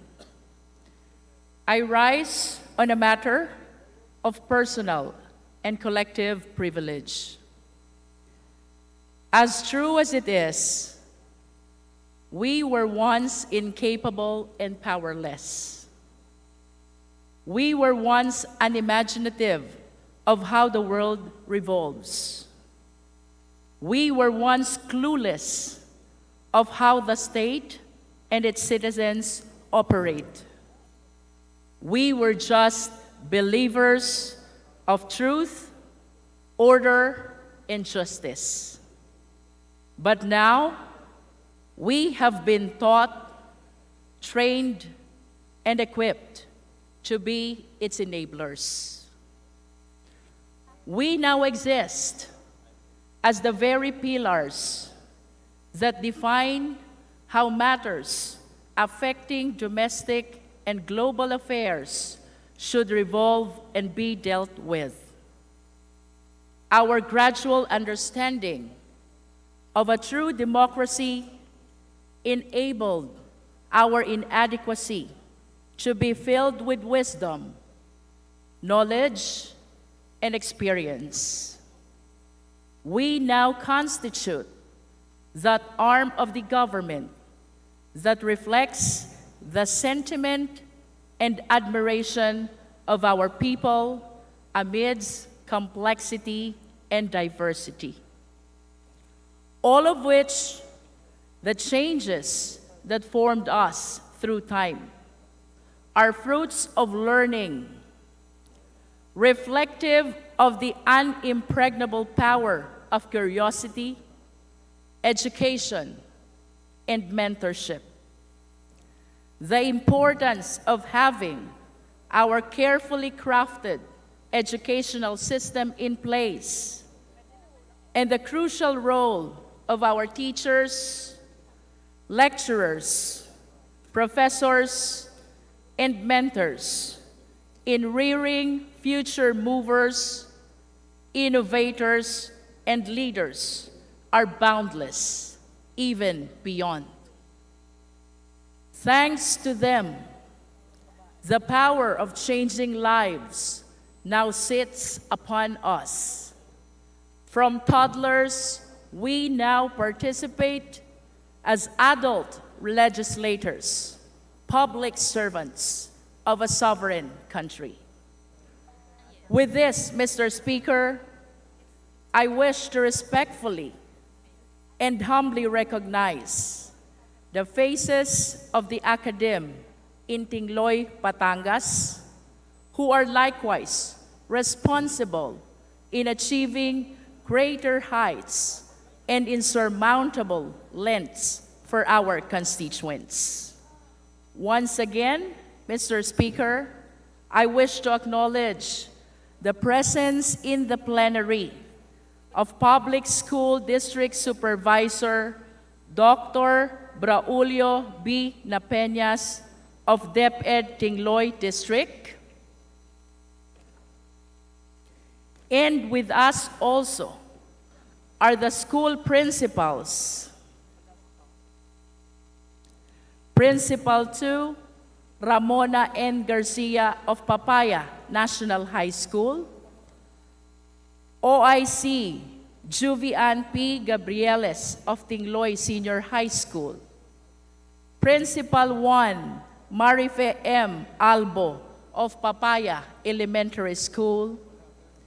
Head Teacher 1, Cheryl B. Hugueta of Banalo Elementary School. Head Teacher 3, Mary Ann P. Luzon of Pisa Elementary School. Head Teacher 3, Ana Marie R. Casa of Maricaban Elementary School. Head Teacher 3, Lizelle B. Castillo of Makawayan Elementary School. Head Teacher 2, Juana C. Bacatin of Bago Primary School. Principal 2, Jean B. Evangelista of Tingloy Elementary School. OIC Nikasha Jean A. Gomez of Tingloy National High School. Head Teacher 1, Hilaria Wilma A. Marasigan of San Pedro Elementary School. Head Teacher 3, Elsa E. De Guzman of Talahib Elementary School. Head Teacher 1, Narcita E. Casa of San Jose Primary School. OIC Donna D. Luwalhati of Santo Tomas Elementary School. Head Teacher 3, Jessie O. Magsino of Corona Elementary School. Head Teacher 3, Felicita M. Datingaling of San Juan Elementary School. And finally, Head Teacher 3, Jerry G. Karingal of Gamao Elementary School. These well-respected individuals, Mr. Speaker, are the foundation of the system that produced promising professionals and statesmen who push tirelessly of the continued development and progress of Tingloy. Mr. Speaker, it is in this light that I find it reasonable and more so compelling for the national government to give ample attention to the socio-economic contribution of Tingloy, Batangas in nation building. Tingloy, a small island located in the southernmost tip of Batangas, situated at the heart of the Verde Island Passage, was once a sleepy fishing village with a population of just over 3,000 people. The town was cut off from the mainland with limited access to basic services and infrastructure. The people of Tingloy faced numerous challenges, including poor road conditions, inadequate healthcare facilities, and limited job opportunities. However, despite the odds, the people of Tingloy remained resilient and committed to building a better future for themselves and their families. They recognize the need for a change and work tirelessly to improve living conditions. Through community-driven initiatives and the support of local leaders, the people of Tingloy slowly but surely began to build a more vibrant and prosperous community. And with the opening of Batangas Port in the early 1900s, Tingloy started to slowly emerge as a trading hub for fish and other marine products. The island's economy grew steadily, and its population continued to increase favorably. Today, Mr. Speaker, Tingloy sits as a bustling municipality with a thriving tourism industry, thanks to its pristine waters, splendid islets, and rich underwater resources. As we continue to develop Tingloy as an island municipality, it is but important for us to ensure the reliability and efficiency of a local transport system. This, gentlemen, prompted the urgency of implementing one of the biggest infrastructure programs in the history of Tingloy, the construction of the Tingloy Circumferential Road. This project aims to provide access to all barangays, contributing as a major component for Tingloy's sustainable economic growth. The construction of 32.7-kilometer Tingloy Circumferential Road will pass through 14 barangays. Among others, it will cover the construction of a 2-lane concrete road and 12 bridges. This project will be undertaken in 2 phases, with phase 1 covering 21.8 kilometers and phase 2 covering 10.8 kilometers. As such, the significance of the project cannot be understated. It will bring about a positive impact on the lives of the people of Tingloy. It will not only improve access to basic services and facilities, but it will also promote tourism, which will consequently attract both foreign and local investments to the island. It will open up new opportunities for businesses, enhance connectivity, and improve the overall quality of life for all the people of Tingloy. As we all know, proper infrastructure spending plays a crucial role in economic development of a town, more so for a 5th-class island municipality like Tingloy. And as we move forward, we are committed to building stronger and unprecedented partnerships that will institutionalize, both in the lower and upper houses, the historic vision that gave birth to the Build, Build, Build program of Duterte administration and heavily influenced the Build Better More program of President Marcos' administration.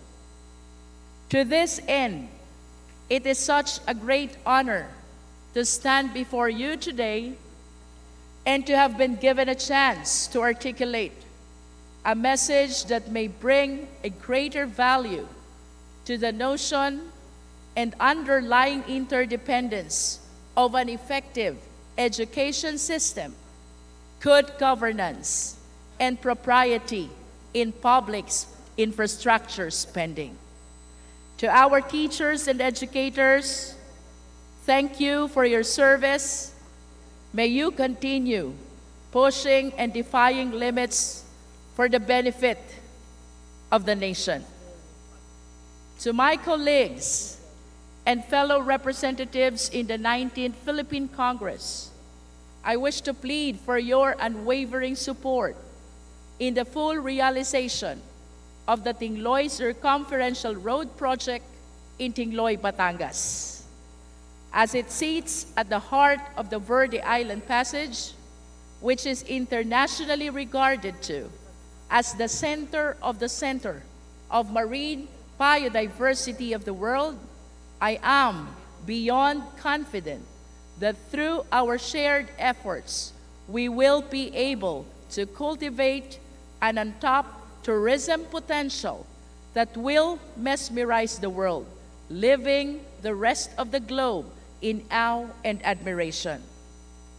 To His Excellency, President Ferdinand Bongbong R. Marcos Jr., to Her Excellency, Vice President Sara Z. Duterte, to Senate President Juan Miguel Zubiri, and to House Speaker Ferdinand Martin G. Romualdez, rest assured that this representation will continue to exemplify its full and undivided commitment in supporting the priority infrastructure projects through and with the sound and able leadership of the PBBM administration. At this juncture, Mr. Speaker, with the support of the PBBM administration, I am humbled to invite you all join us and witness the rise of the island municipality of Tingloy. As I conclude my privileged speech, allow me to articulate once more, Mabuhay Philippines, Larga Batangas 2nd District. Thank you, Mr. Speaker. Majority Leader. Speaker, I respectfully move that the speech of the lady from the 2nd District of Batangas be referred to the Committee on Rules for its appropriate action. Is there any objection? Chair hears none. Motion is approved. Madam Majority Leader. Mr. Speaker, I move that the lady from ACT Teacher Party List, Franz Castro, be recognized to avail of the privilege hour. The lady from ACT Teachers Party List, the Honorable Franz Castro, is recognized to avail of the privilege hour.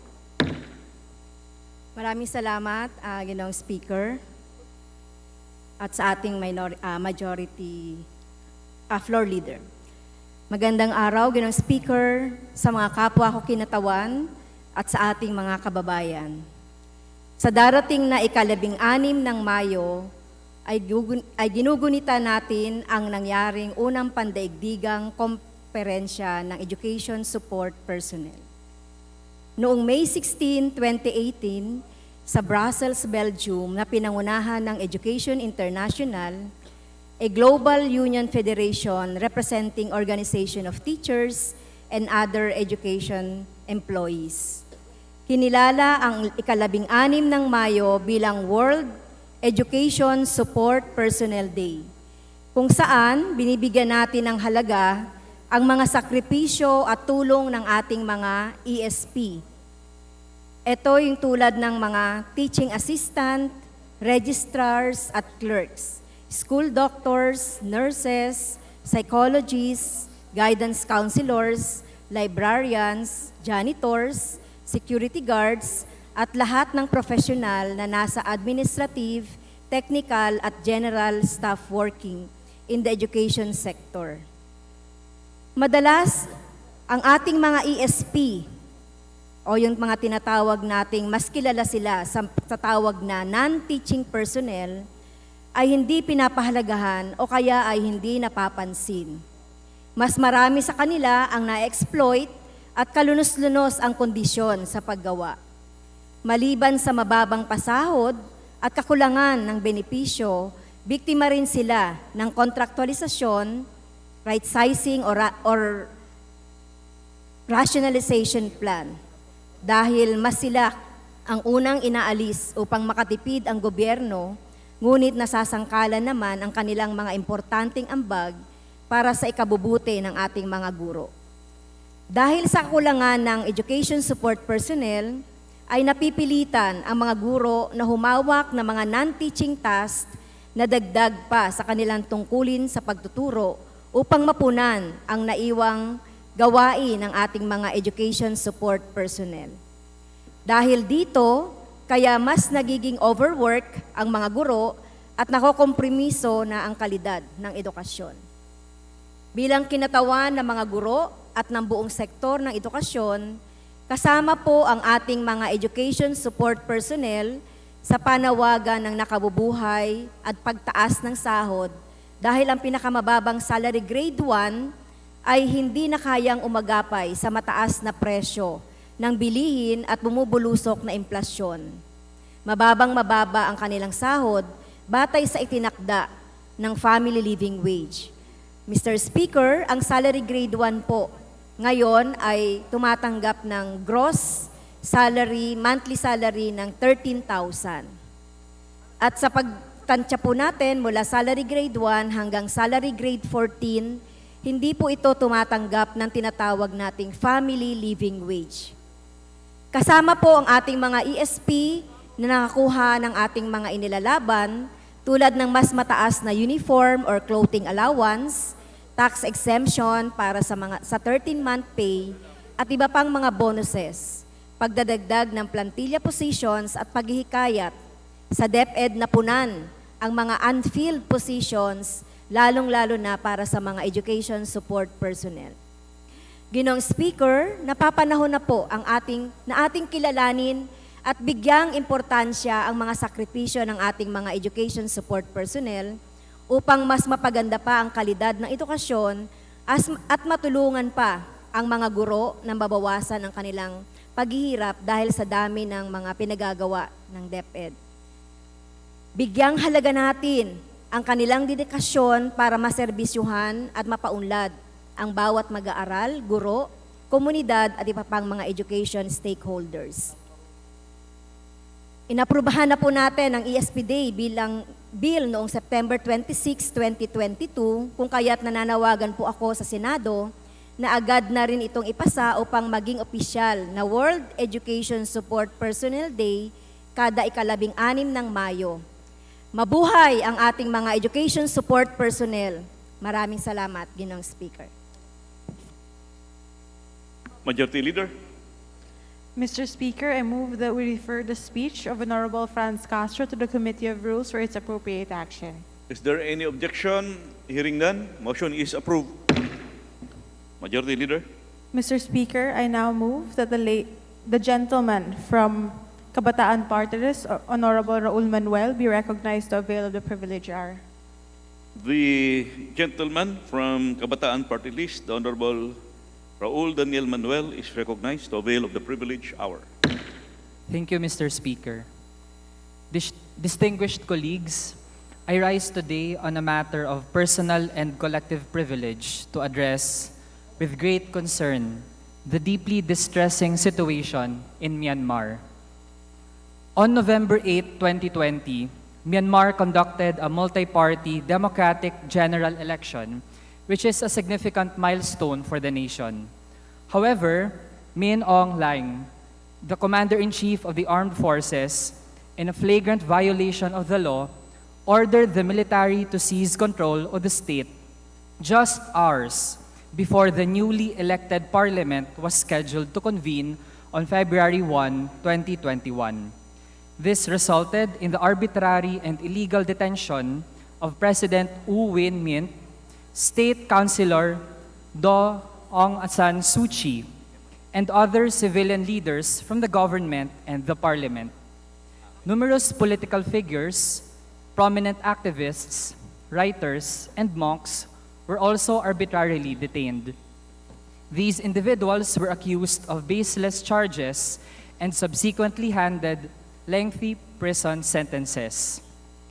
The coup leaders established an unlawful entity known as the State Administrative Council, or SAC. Under this illegitimate guise, they have engaged in a series of reprehensible actions, including brutal torture, killings, looting, illegal confiscation of property, and destruction. Furthermore, the State Administrative Council has systematically and deliberately deployed weaponry and conducted air defense attacks against religious structures, hospitals, schools, civilian residences, and camps for internally displaced persons. Inmates and detainees endure torture, sexual abuse, and are denied access to medical care. The military members of the State Administrative Council continue to commit brutal crimes, openly defying both domestic and international laws, engaging in acts such as burning individuals alive, bombing villages, perpetrating massacres, and subjecting women to sexual exploitation, all while evading any form of accountability or legal consequences. Tragically, an estimated 70,000 homes have been set ablaze, resulting in the loss of countless lives, particularly among the elderly and disabled. Moreover, more than 1.76 million people have been forcibly displaced due to targeted attacks and arson perpetrated by the military forces. The illegal State Administrative Council has been responsible for the arbitrary arrest of 21,947 people and the deaths of over 3,465 individuals. The military junta executed former elected Member of Parliament Upio Zeyarto, along with democratic activists Ko Jimmy, also known as Ucho Minhyu, Ko La Myoong, and Koong Turazo, and an additional 100 individuals have been sentenced to death. Compounding this dire situation, Myanmar's socio-economic, educational, and public health sectors have rapidly deteriorated, pushing the nation perilously close to becoming a failed state. The military junta, led by Min Aung Hlaing, persistently ignores the international community's efforts to halt the ongoing conflict, thereby exacerbating the suffering endured by the people of Myanmar. It is disheartening to note that the same military leaders are already facing international trial for the Rohingya genocide in Rakhine State.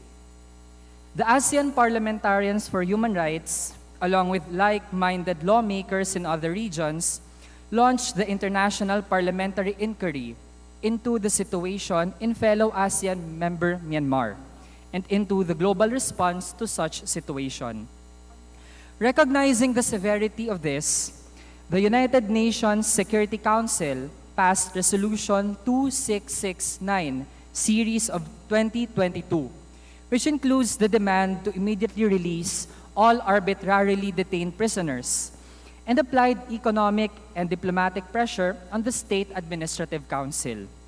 On May 8, 2023, the Pidongsu Lutao, or the Myanmar Union Parliament, held a special session and unanimously adopted a resolution which calls upon the international community to take decisive action to end the military junta's war crimes and crimes against humanity, including the devastating aerial attacks and widespread killings targeting innocent civilians in Myanmar. The Myanmar Union Parliament earnestly urges the international community to impose stronger and targeted sanctions on the criminal military personnel, members of the State Administrative Council, and affiliated businesses. Moreover, the Myanmar Union Parliament calls upon the international community to extend practical support, coordinate effective humanitarian assistance, and back the Independent Investigative Mechanism for Myanmar, or the IIMM. Lastly, among other calls, the Myanmar Union Parliament appeals for sustained engagement and cooperation with key stakeholders, including the democratically elected legislators from the 2020 general elections, the National Unity Government, political parties that have remained steadfast in their opposition to the military junta, and other pro-democratic forces. This collaborative effort is crucial in addressing the Myanmar crisis in a timely and practical manner. Mr. Speaker, I urge my esteemed colleagues and the international community to stand with the people of Myanmar and take resolute actions to help bring an end to the atrocities committed by the criminal military leaders. Together, we must strive to help promote democracy, justice, and peace in Myanmar. Thank you very much, Mr. Speaker. Majority Leader. Mr. Speaker, I move to refer the speech of Honorable Raul Manuel of Kabataan Party List to the Committee of Rules for its appropriate action. There is a motion to refer the speech of the Honorable Manuel to the Committee on Rules. Is there any objection? Hearing none, the motion is approved. Majority Leader. Mr. Speaker, I move that we terminate the privilege hour. Is there any objection? Hearing none, the privilege hour is hereby terminated. Majority Leader. Mr. Speaker, I move that we proceed with the approval of bills on third reading. Please proceed. First, Mr. Speaker, I move for consideration on third reading House Bill number 7909, and I would like to request the Secretary General to read the title of the bill and thereafter call the roll for nominal voting. The Secretary General is directed to read the title of House Bill 7909 and thereafter call the roll for nominal voting. House Bill number 7909, an act extending the coverage and period of availment of the estate tax amnesty, amending for the purpose Republic Act number 11213 as amended, otherwise known as the Tax Amnesty Act. Roll call of members in consideration on third reading of House Bill number 7909. Honorable members: Abalos, Abante, Abunda, Acharon, Asidre, Acop, Adyong, Advincula, Agaraw, Alba, Albano, Almario, Almonte, Alonte, Alvarez Jose, Alvarez Mercedes, Alvarez Pantaleon, Amante, Amatong, Angara, Aquino, Aquino Magsaysay, Arbison, Arenas, Arrogancia, Asistio, Ataide, Aumentado, Balindong, Barba, Barbers, Baronda, Barzaga, Baskug, Bautista, Bautista Lim, Benitez, Bernos, Billones, Biron, Bolilla, Bondoc, Bongalon, Bordado, Bosita, Briones, Rosas, Buhain, Bulot Begtang, Bustos, Cabredo, Cagas, Kahayon Uy, Calderon, Calixto, Campos, Tawagdan, Cardema, Harry, Castro France, Castro Jane, Celeste, Chan, Chato, Chua, Chungalao, Ko Angelica Natasha, Ko Elizalde, Ko Pilar, Juanco Jaime, Juanco Mark, Holada, Coliantes, Corvera, Cruz Ambrosio, Cruz Ricardo, Hua, Quaresma, De Gook, Delipe, Dalog, Dayanghirang, Daza, De Jesus, De Venecia, Defensor, Del Mar, De Los Santos, Dimaporo Mohammed Khalid, Dimaporo City Amina, Dionisio, Domingo, Duavit, Duhali, Duterte, D. Faustino Ino, D. Faustino Michael Carlos, D. Ian Paul, Ecleo, Emano, Enverga, Escudero, Espares, Espina, Estrella, Udela, Farinas, Fernandez, Ferrer Antonio, Ferrer Juliet Marie, Flores, Cortez, Frasco, Fresnedi, Fuentebella, Galeos, Garcia Albert, Garcia Dante, Garcia Jose Arturo, Garcia Maria Angela, Garcia Pablo John, Garcia Vincent, Guardiola, Guerin, Gasataya, Gato, Go Ed Christopher, Go Mark, Goles, Gomez, Gonzaga, Gonzales Aurelio, Gonzales Neptali, Gonzales Sandro, Goriseta, Buico, Gintu, Bulias, Gutierrez, Hagedorn, Haresco, Hataman, Hernandez, Herrera, Horibata, Javier, Ko Olga, Ko Ricardo, Ko Wilton, Kong Hun, Labad-Labad, Lacson, Lacson Noel, Lagman, Lagon Daphne, Lagon Sunny, Lara, Lazatin, Lee, Legarda, Libanan, Limkay Chong, Loyola, Luistro, Lumayag, Macapagal Arroyo, Maceda, Madrona, Magsino, Malapitan, Mangawang, Maniquez, Manuel, Marañon, Marcoleta, Marcos, Mariano Hernandez, Marino, Marquez, Martinez, Mastura, Matibag,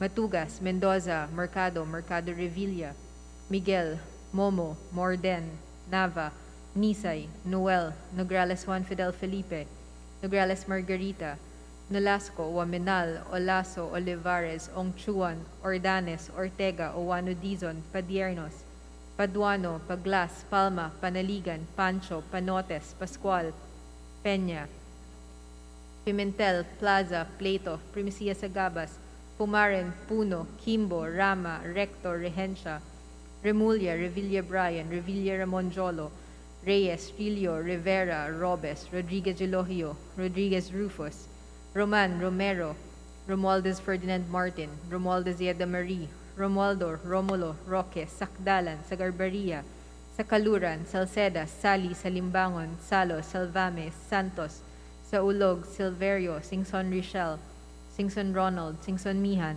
Solon, Suwan, Swansing Horacio, Swansing Micaela Angela, Suarez, Taliado, Tamayo, Tambunting, Tan Joseph, Tan Keith Micah, Tan Reynolds Michael, Tan Samir, Tan Stephen James, Tan Tambut, Tan Chay, Tan Huatco, Tariela, Teodoro, Teves Jose, Tiangco, Tieng, Tolentino, Tulfo Jocelyn, Tulfo Ralph Wendell, Tupas, Tutor, T, Umali, Unabia, Ungab, Valeriano, Valmayor, Vargas, Vargas Alfonso, Velasco, Veloso Tuazon, Vergara, Verzosa, Villa, Villaferte, Luis Raymond, Villaferte, Miguel Luis, Villanueva, Villar, Villaraza Suarez, Villarica, Violago, Yamsuan, Yap Christiantel, Yap Christopherson, Yap Edvic, Yap Eric, U Divina Grace, U Jazel Victoria, Yulo, Zamora Amparo Maria, Zamora Maria Carmen, Zamora Isabel Maria, Zubiri. Second call for consideration and third reading of House Bill number 7909. Abunda, Almonte, Alvarez Pantaleon, Amatong, Arbison, Ataide, Baronda, Bautista, Biron, Kahayon Uy, Cari, Cruz Ricardo, Cua, Duavit, Duhali, Duterte, Enverga, Espares, Fernandez, Gasataya, Go Ed Christopher, Gonzales Sandro, Hataman, Co Wilton, Lagon Daphne, Macapagal Arroyo, Malapitan, Marcoleta, Mercado, Miguel, Nograles Juan Fidel Felipe, Owaminal, Padiernos, Paglas, Revilla Bryan, Robes, Romero, Suwan, Suarez, Tan Samir, Teodoro, Pieng, Tolentino, Tulfo Ralph Wendell, T, Villaferte Miguel, Luis, Villaraza Suarez, Yap Christiantel, Yap Christopherson, U Divina Grace, U Jazel Victoria.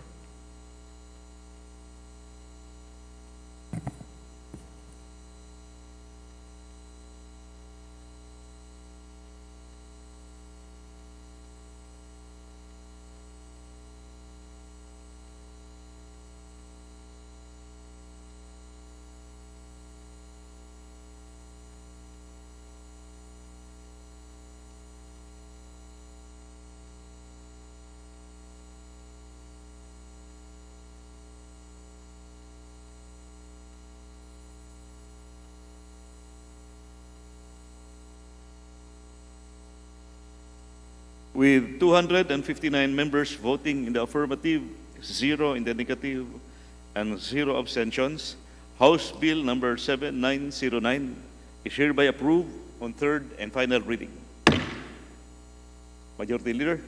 Mr. Speaker, I move that we consider House Bill number 7718 on third reading, and may I ask the Secretary General to read the title of the bill and call the roll for nominal voting. Is there any objection? The Secretary General is hereby directed to read the title of House Bill 7718 and call the roll for nominal voting. House Bill number 7718, an act redefining the crime of illegal recruitment committed by a syndicate, amending for the purpose Presidential Decree number 442, otherwise known as the Labor Code of the Philippines as amended, and Republic Act number 8042, otherwise known as the Migrant Workers and Overseas Filipinos Act of 1995 as amended. Roll call of members in consideration on third reading of House Bill number 7718. Abalos, Abante, Abunda, Acharon, Asidre, Acop, Adyong, Advincula, Agarao, Alba, Albano, Almario, Almonte, Alonte, Alvarez Jose, Alvarez Mercedes, Alvarez Pantaleon, Amante, Amatong, Ang, Angara, Aquino, Aquino Magsaysay, Arbison, Arenas, Arrogancia, Asistio, Ataide, Aumentado, Balindong, Barba, Barbers, Baronda, Barzaga, Bascug, Bautista, Bautista Lim, Benitez, Bernos, Bellones, Biron, Bolilla, Bondok, Bongalon, Bordado, Bosita, Briones, Rosas, Buhain, Bulot Begtang, Bustos, Cabredo, Cagas, Kahayon Uy, Calderon, Calixto, Campos, Kawagdan, Cardema, Cari, Castro France, Castro Jane, Celeste, Chan, Chato, Chua, Chungalao, Co Angelica Natasha, Co Elizaldi, Co Pilar, Co Juanco Jaime, Co Juanco Mark, Colada, Colliantes, Corvera, Cruz Ambrosio, Cruz Ricardo, Cuac, Quaresma, Dagook, Delipe, Dalog, Dayang Hirang, Daza, De Jesus, De Venecia, Defensor, Del Mar, De Los Santos, Dimaporo Muhammad Khalid, Dimaporo City, Amina, Dionisio Domingo Duavit, Duhali Duterte, D. Faustino Ino, D. Faustino Michael Carlos, D. Ian Paul, Ecleo, Emano, Enverga, Escudero, Espares, Espina, Estrella, Udela, Farinas, Fernandez, Ferrer Antonio, Ferrer Juliet Marie, Flores, Fortes, Frasco, Fresnedi, Fontebella, Galeos, Garcia Albert, Garcia Dante, Garcia Jose Arturo, Garcia Maria Angela, Garcia Pablo John, Garcia Vincent, Gordiola, Garin, Gasataya, Gato, Goed, Christopher Go, Mark, Goles, Gomez, Gonzaga, Gonzales Aurelio, Gonzales Neptali, Gonzales Sandro, Goriseta, Guico, Gintu, Gulias, Gutierrez, Hagedorn, Haresco, Hataman, Hernandez, Herrera, Horibata, Javier, Co Olga, Co Ricardo, Co Wilton, Konghun, Labad-Labad, Lacson, Lacson Noel, Lagman, Lagon Daphne, Lagon Sunny, Lara, Lezatin, Lee, Legarda, Libanan, Limkay Chong, Loyola, Luistro, Lumayag, Macapagal Arroyo, Maceda, Madrona, Magsino, Malapitan, Mangawang, Maniquez, Manuel, Marañon, Marcoleta, Marcos, Mariano Hernandez, Marino, Marquez, Martinez, Mastura, Matipal, Matugas, Mendoza, Mercado, Mercado Revilla, Miguel, Momo, Morden, Nava, Nisay, Noel, Nograles Juan Fidel Felipe, Nograles Margarita, Nolasco, Owaminal, Olaso, Olivares, Ongchuan, Ordanes, Ortega, Uwano Dizon, Padiernes, Paduano, Paglas, Palma, Panaligan, Pancho, Panotes, Pascual, Peña, Pimentel, Plaza, Plato, Primicia Sagabas, Pumaren, Puno, Kimbo, Rama, Recto, Regencia, Remulla, Revilla Brian, Revilla Monjolo, Reyes, Rillo, Rivera, Robes, Rodriguez Elogio, Rodriguez Rufus, Roman Romero, Romualdez Ferdinand Martin, Romualdez Yeda Marie, Romualdo, Romulo, Roque, Sakdalan, Sagarberia, Sakaluran, Salceda, Sally, Salimbangon, Salo, Salvame, Santos, sa Ulog, Silverio, Singson Richel, Singson Ronald, Singson Mian, Solon, Suwan, Swansing Horacio, Swansing Micaela Angela Suarez, Daliado, Tamayo, Tambunting, Tan Joseph, Tan Keith Micah, Tan Reynolds Michael, Tan Samir, Tan Stephen James, Tan Tambut, Tan Chay, Tan Huatco, Tariela, Teodoro, Teves Jose, Tiangco, Tieng, Tolentino, Tulfo Jocelyn, Tulfo Ralph Wendell, Tupas, Tutor, T. Umali, Unabia, Unga, Valeriano, Valmayor, Vargas, Vargas Alfonso, Velasco, Veloso Tuazon, Vergara, Verzosa, Villa, Villaferte, Luis Raymond, Villaferte, Miguel Luis, Villanueva, Villar, Villarezes Juarez, Villarica, Violago, Yamsuan, Yap Christian Tel, Yap Christopherson, Yap Edvic, Yap Eric, U. Divina Grace, U. Jazel Victoria, Yulo, Zamora, Amparo Maria, Zamora Maria Carmen, Zamora Isabel Maria, Zubiri. Second call for consideration and third reading of House Bill number 7718. Abunda, Almonte, Alvarez Pantaleon, Amatong, Arbison, Atayde, Baronda, Bautista, Biron, Kahayon Uy, Cari, Cruz Ricardo, Cua, Duavit, Duhali, Duterte, Enverga, Espares, Fernandez, Gazataya, Goed Christopher, Gonzales Sandro, Hataman, Co Wilton, Lagon Daphne, Mahapagal Arroyo, Malapitan, Marcoleta, Mercado, Miguel, Nograles Juan Fidel Felipe, Uaminal, Padiernos, Paglas, Romero, Suwan Suarez, Tan Samir, Teodoro, Tieng, Tolentino, Tulfo Ralph Wendell, T. Villaferte Miguel Luis, Villarezes Suarez, Yap Christian Tel, Yap Christopherson, U. Divina Grace, U. Jazel Victoria.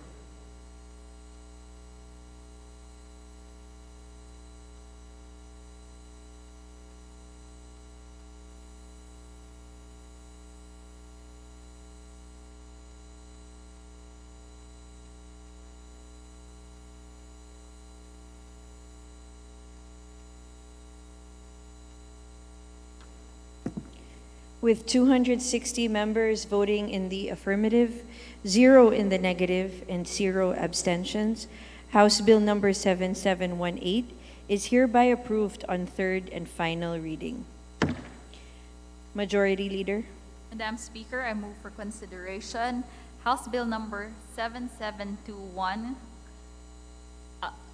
And for this purpose, may I request that the Secretary General read the title of the same and thereafter to call the roll for nominal voting. Is there any objection? The Chair hears none. The motion is approved. The Secretary General will read the title of the bill and thereafter call the roll for nominal voting. House Bill 7721, an act mandating the Technical Education and Skills Development Authority to design and implement technical vocational education and training and livelihood programs, specifically for the rehabilitated drug dependents and appropriating funds therefore. Roll call of members in consideration on third reading of House Bill number 7721. Abalos, Abande, Abunta, Acharon, Asidre, Acop, Adjong, Advincula, Agaraw, Alba, Albano, Almario, Almonte, Alonte, Alvarez Jose, Alvarez Mercedes, Alvarez Pantaleon, Amante, Amatong, Angara, Quino, Magsaysay, Arbison, Arenas, Arrogancia, Asisto, Atayde, Aumentado, Balindong, Barbar, Barbers, Baronda, Barzaga, Basco, Bautista, Lim, Benitez, Bernas, Billones, Biron, Bulilla, Bondok, Mugalon, Bordado, Bosita, Briones, Rosas, Buhain, Bulpagtang, Bustos, Cabredo, Cagas, Kahayin, Uy, Calderon, Caristo, Campos, Hawagdan, Cardema, Cari, Castro, France, Castro, Jane, Celeste, Chan, Chato, Chua, Chong Alaw, O Angelica, Natasha, Ko, Lizaldi, Copilar, Kuwang ko Jaime, Kuwang ko Mark, Colada, Colantes, Corvera, Cruz Ambrosio, Cruz Ricardo, Kuwa, Coresma, Dago, Dalipe, Dalog, Dayang Hirang, Dasa, De Jesus, De Venecia, De Venso, Del Mar, De Los Santos, Timoporo, Mohammed Gari, Timoporo City, Amina, Junicio Domingo, Duavit, Duhalid, Tifo, Ostino, Ino, Tifo, Ostino, Michael Carlos, D. Ian Paul, Icleo, Emmanuel, Verga, Escudero, Espares, Espina, Estrella, Yudaida, Farinas, Fernandez, Ferrer, Antonio, Fer, Juliet, Marie, Flores, Fortes, Frasco, Fresnedi, Fuentebella, Galeyos, Garcia, Albert, Garcia, Dante, Garcia, Jose, Arturo, Garcia, Maria Angela, Garcia, Pablo Jan, Garcia, Vincent, Carjola, Garinga, Sataya, Gato, Goy, Christopher, Gomar, Goles, Gomez, Gonzales, Aurelio, Gonzales, Neptali, Gonzales, Sandro, Goriseta, Kiko, Ginto, Gullas, Gutierrez, Sakidor, Nares, Kahataman, Hernandez, Herrera, Orebata, Javier, Ko, Algio, Coricado, Ko, Wilton, Konghun, Kalabad-Labad, Lakson, Noel, Lagman, Lagun, Daphne, Lagun, Sani, Lara, Rasatin, Ligada, Libanan, Tim kay John Loyola, Luis Lumayag, Makapagal Arroyo, Masayda Madrona, Magsino, Malapitan, Mga Amang, Masnikis, Manuel, Maranyan, Marcoleta, Marcos, Mariano Hernandez, Marina, Marquez, Martinez, Mastura, Matibag, Matugas, Mendoza, Mercado, Revilla, Miguel, Momo, Mordena, Vanessa, Noel, Nogras, Juan Felipe, Nogras, Margarita, Nolasco, Ominal, Olaso, Olivares, Juan, Ordanes, Ortega, Juan Dizon, Padianos, Paduan, Paglas, Palma, Padanigan, Pancho, Panotes, Pascual, Peña, Pimentel, Plaza, Plato, Primicias, Agabas, Marin Puno, Kimbo, Rama, Recto, Rehencia, Rimulya, Revilla, Brian,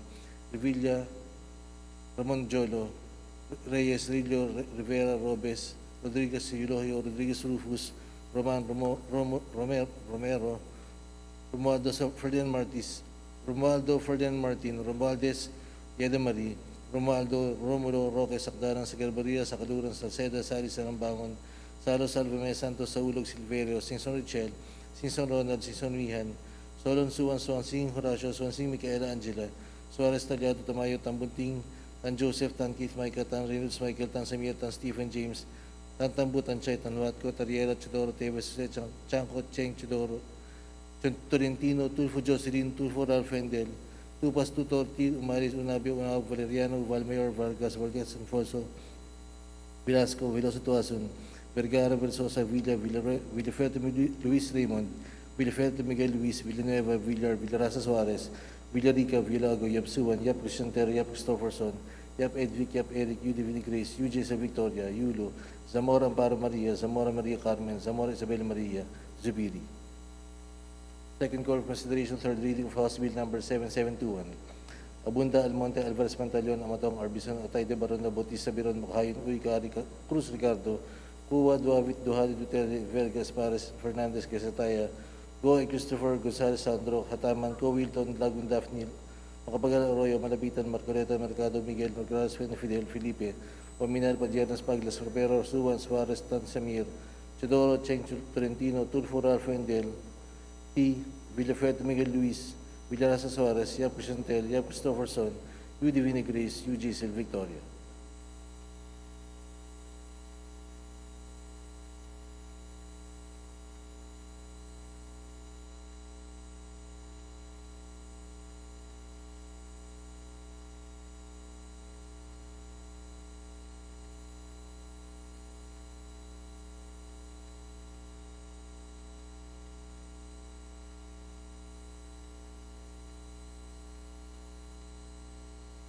With 260 members voting in the affirmative, 0 in the negative, and 0 abstentions, House Bill number 7721 is hereby approved on third and final reading.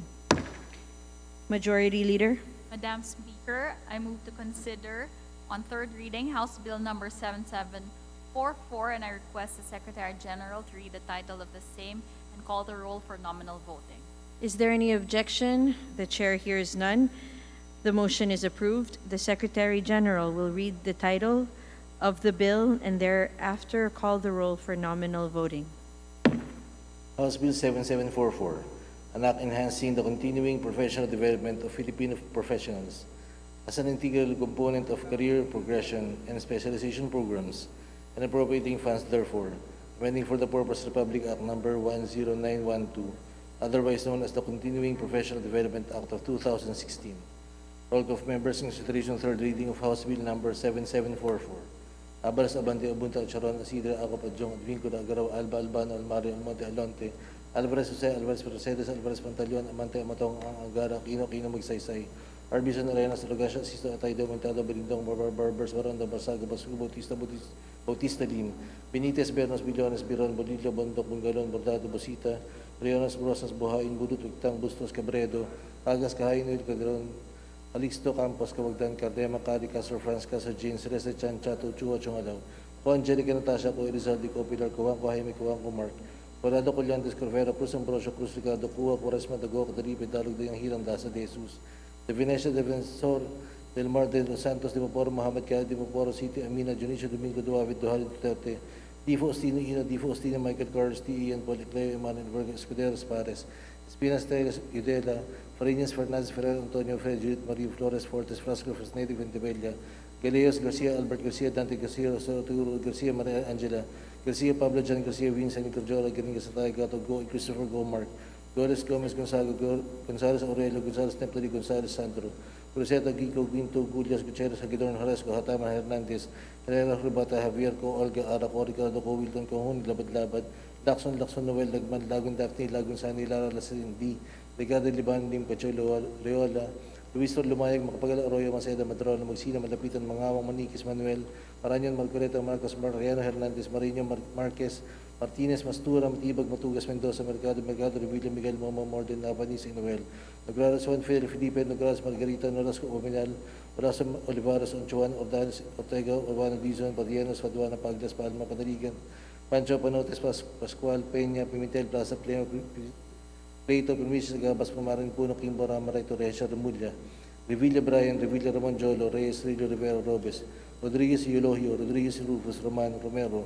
Romualdez, Ferdinand Martin, Romualdez, Yeda Marie, Romualdo, Romulo, Roque, Sakdalan, Sagrabaria, Sakaluran, Salceda, Sari, Salimbakan, Salo, Salvame, Santos, Saulog, Silvero, Sinson, Richard, Sinson, Ronald, Sinsonihan, Solon, Suwan, Swansing, Horacio, Swansing, Micaela, Angela, Suarez, Tagato, Tamayo, Tambunding, Tan Joseph, Tan Keith, Micah, Tan Reynolds, Michael, Tan Samir, Tan Stephen James, Tan Tambut, Tan Chay, Tan Watco, Tariera, Chodoro, Tevez, Jose, Chancot, Jeng, Tolentino, Tufo, Jocelyn, Tufo, Fendel, Tupas, Torti, Umario, Unabio, Unga, Valeriano, Valmir, Vargas, Alfonso, Velasco, Veloso, Tuason, Vergara, Versosa, Villa, Villafeto, Luis Raymond, Villafeto, Miguel Luis, Villanueva, Villar, Villarasa, Suarez, Villarica, Villago, Yap Suan, Yap Crisantera, Yap Christopher, Yap Edvic, Yap Eric, Yu Divine Grace, Yu Giselle Victoria, Yulo, Zamora Amparo Maria, Zamora Maria Carmen, Zamora Isabel Maria, Zubiri.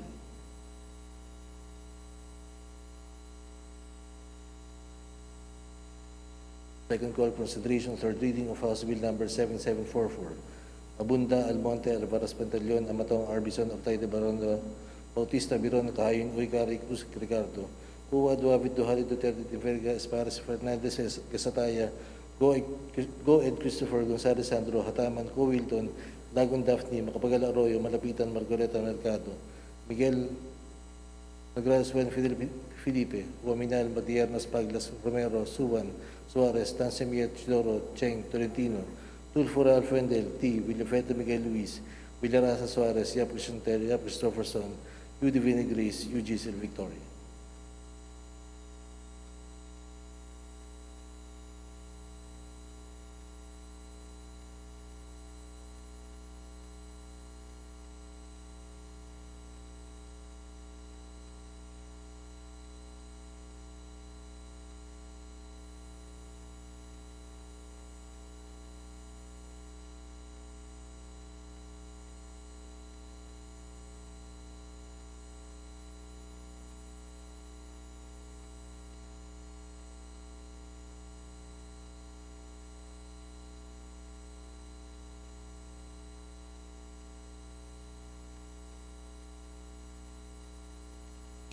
With 258 members voting in the affirmative, 0 in the negative, and 3 abstentions, House Bill number 7744 is hereby approved on third and final reading. Majority Leader. Madam Speaker, I move to consider on third reading House Bill number 7763, and may I request the Secretary General to read the title of the bill and call the roll for nominal voting. Is there any objection? The chair hears none. The motion is approved. The Secretary General will read the title of the bill and thereafter call the roll for nominal voting. House Bill 7763, an act declaring August 9 of every year as the Philippines-Israel Friendship Day. Roll call of members in consideration of third reading of House Bill number 7763. Abalos, Abante, Abunda, Charon, Isidre, Acop, Adjong, Advingula, Agarawa, Alba, Albano, Almario, Almonte, Alonte, Mr. Speaker. Alvarez, Jose. Speaker. Madam Speaker. Madam Speaker. The Honorable Adyong is now recognized. Madam Speaker, I cast my vote in negative and I will explain my vote later. Noted.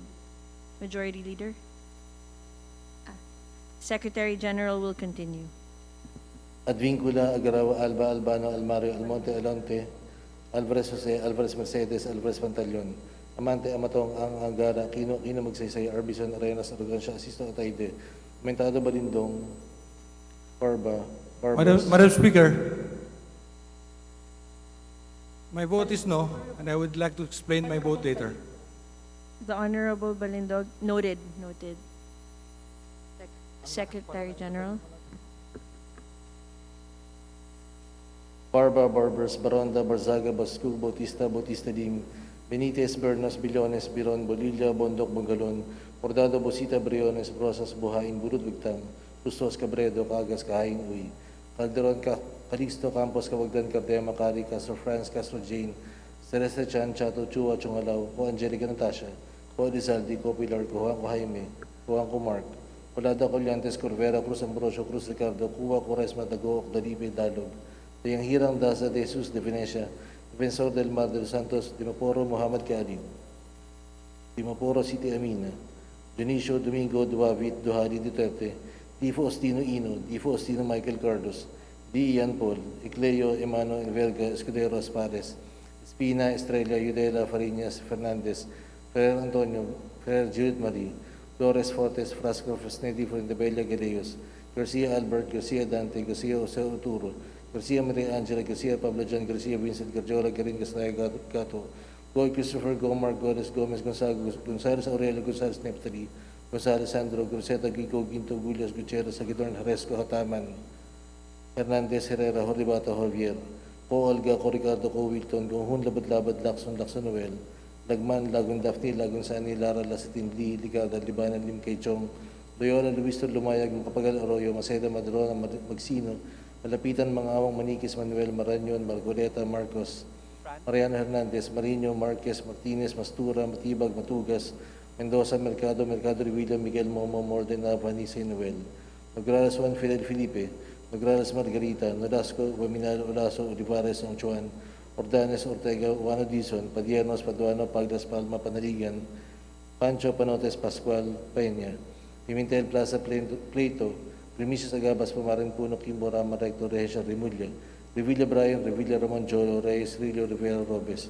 Rodriguez Eulogio, Rodriguez Rufus, Roman Romero, Romualdez Ferdinand Martin, Romualdez Seda Marie, Romualdo Romulo Roque, Sakdaran, Secretaria, Sakaluran, Salceda, Sali, Salimbangon, Salo, Salvame, Santos, Saulog, Silverio, Sinson Richel, Sinson Ronald, Sinson Mihan, Solon Suwan, Swansing Horacio, Swansing Miguel Angela, Suarez Tagliado, Tamayo, Tambunting, Tan Joseph, Tan Keith, Michael, Tan Renus, Michael, Tan Samir, Tan Stephen James, Tan Tambu, Tan Chay, Tan Watco, Tariera, Chidoro, Teves, Chanco, Cheng, Tolentino, Tulfo, Jocelyn, Tulfo, Ralfuentel, Tupa, Sutorti, Umadi, Unabia, Ungab, Valeriano, Valmayor, Vargas, Alfonso, Velasco, Veloso, Tuason, Vergara, Versosa, Villa, Villafete, Luis Raymond, Villafete, Miguel Luis, Villanueva, Villar, Villarasa Suarez, Villarica, Villagos, Yamsuan, Yap Crisantel, Yap Christopherson, Yap Edvic, Yap Eric, Yu Divina Grace, Yu Jesse Victoria, Yulo, Zamora Amparo Maria, Zamora Maria Carmen, Zamora Isabela Maria, Zubiri. Second call for consideration of third reading of House Bill number 7763. Abunda, Almonte, Alvarez Pantaleon, Amatong, Arbison, Atay, Debarota, Bautista, Biron, Kahayin, Uy, Cruz Ricardo, Cuba, Duavit, Duhadi, Duterte, and Verga Espares, Fernandez, Gasataya, Goe, Christopher, Gonzalez Sandro, Hataman, Co, Wilton, Lagun, Daphne, Malapitan, Marcoleta, Mercado, Miguel, Naglalaswan, Fidel Felipe, Waminal, Padierno, Espaglas, Romero, Suwan, Suarez, Tansemir, Chadoro, Cheng, Tolentino, Tulfo Ralph Wendell, T. Villafeto Miguel Luis, Villarasa Suarez, Yap Crisantel, Yap Christopherson, U. Divini Grace, U. Jaisel Victoria.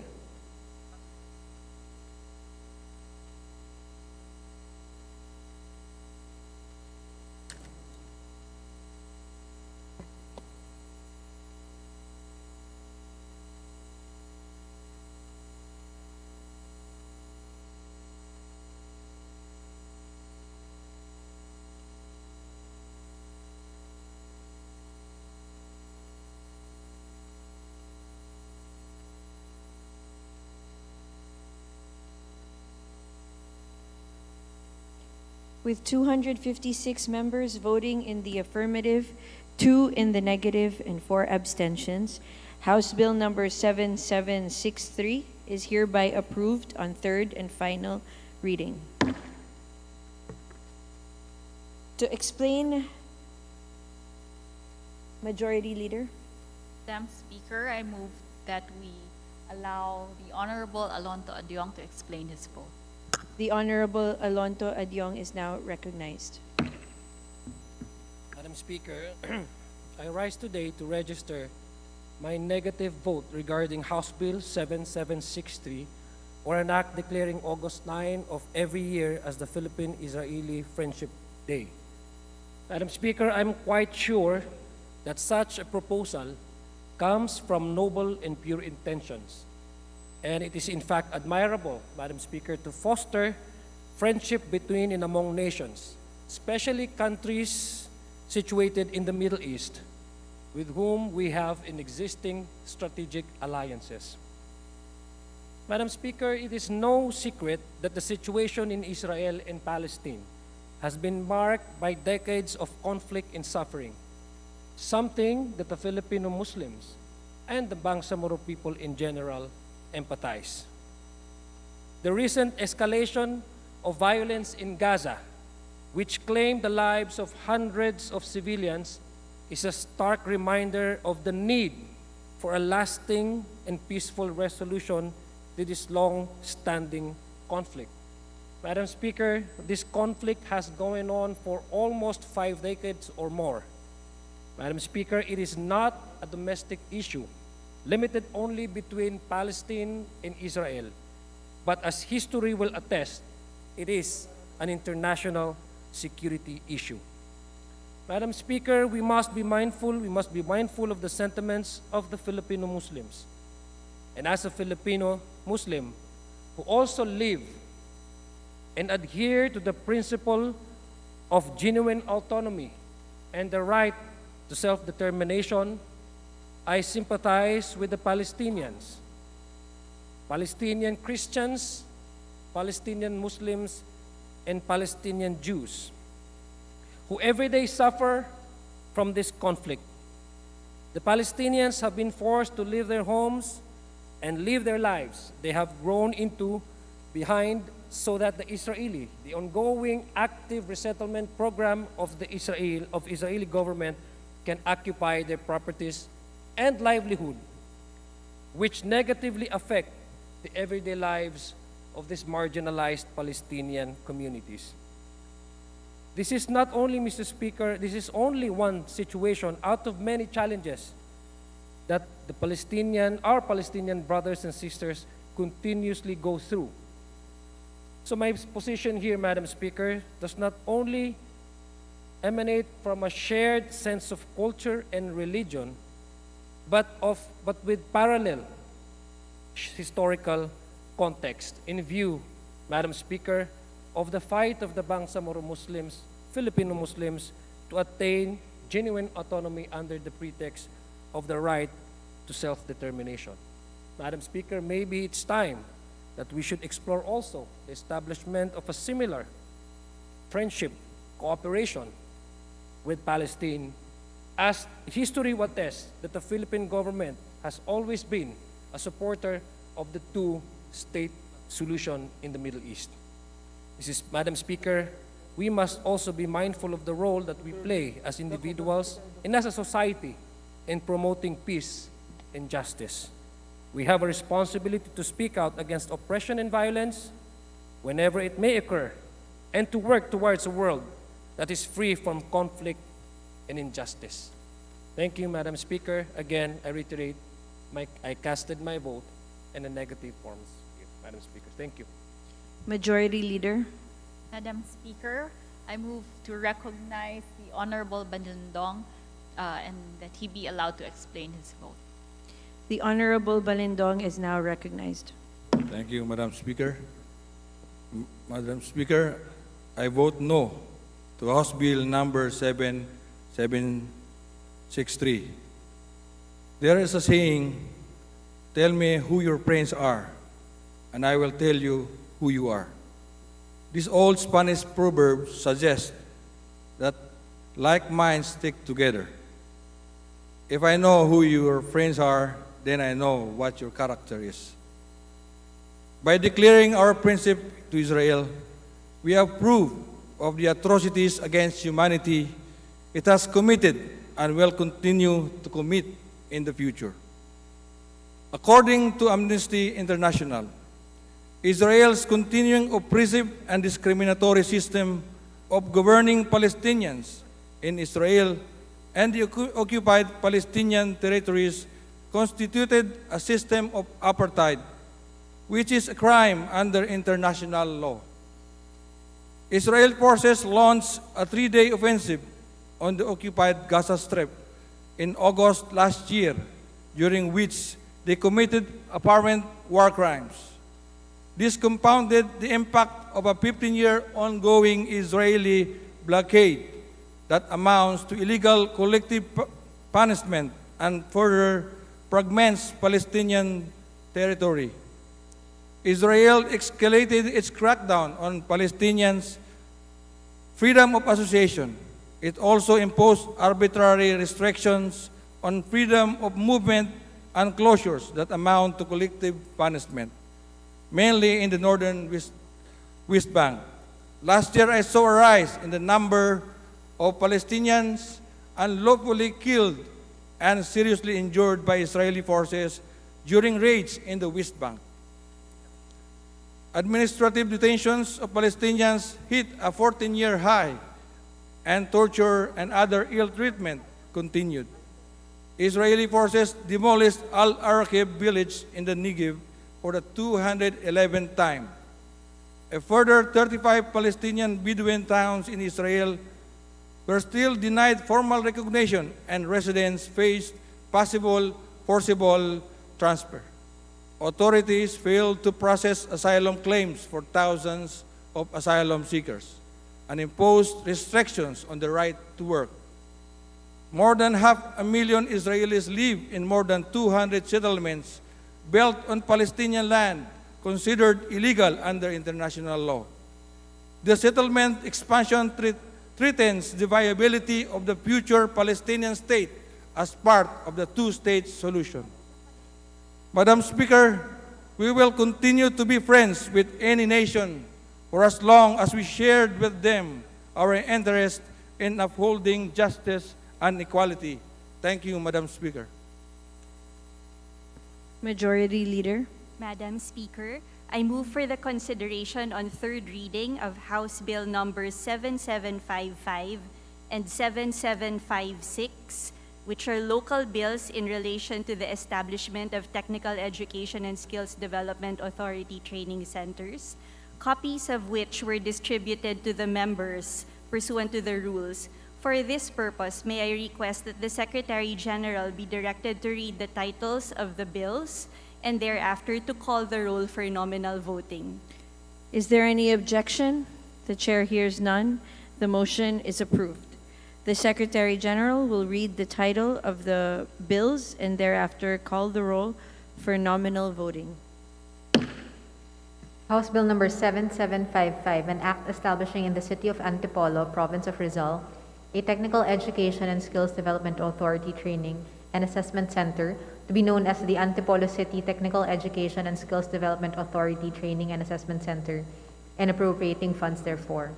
House Bill number 7756, an act establishing in the city of Ligao, province of Albay, a technical education and skills development authority training and assessment center to be known as the Ligao City Albay TESDA Training and Assessment Center, and appropriating funds therefor.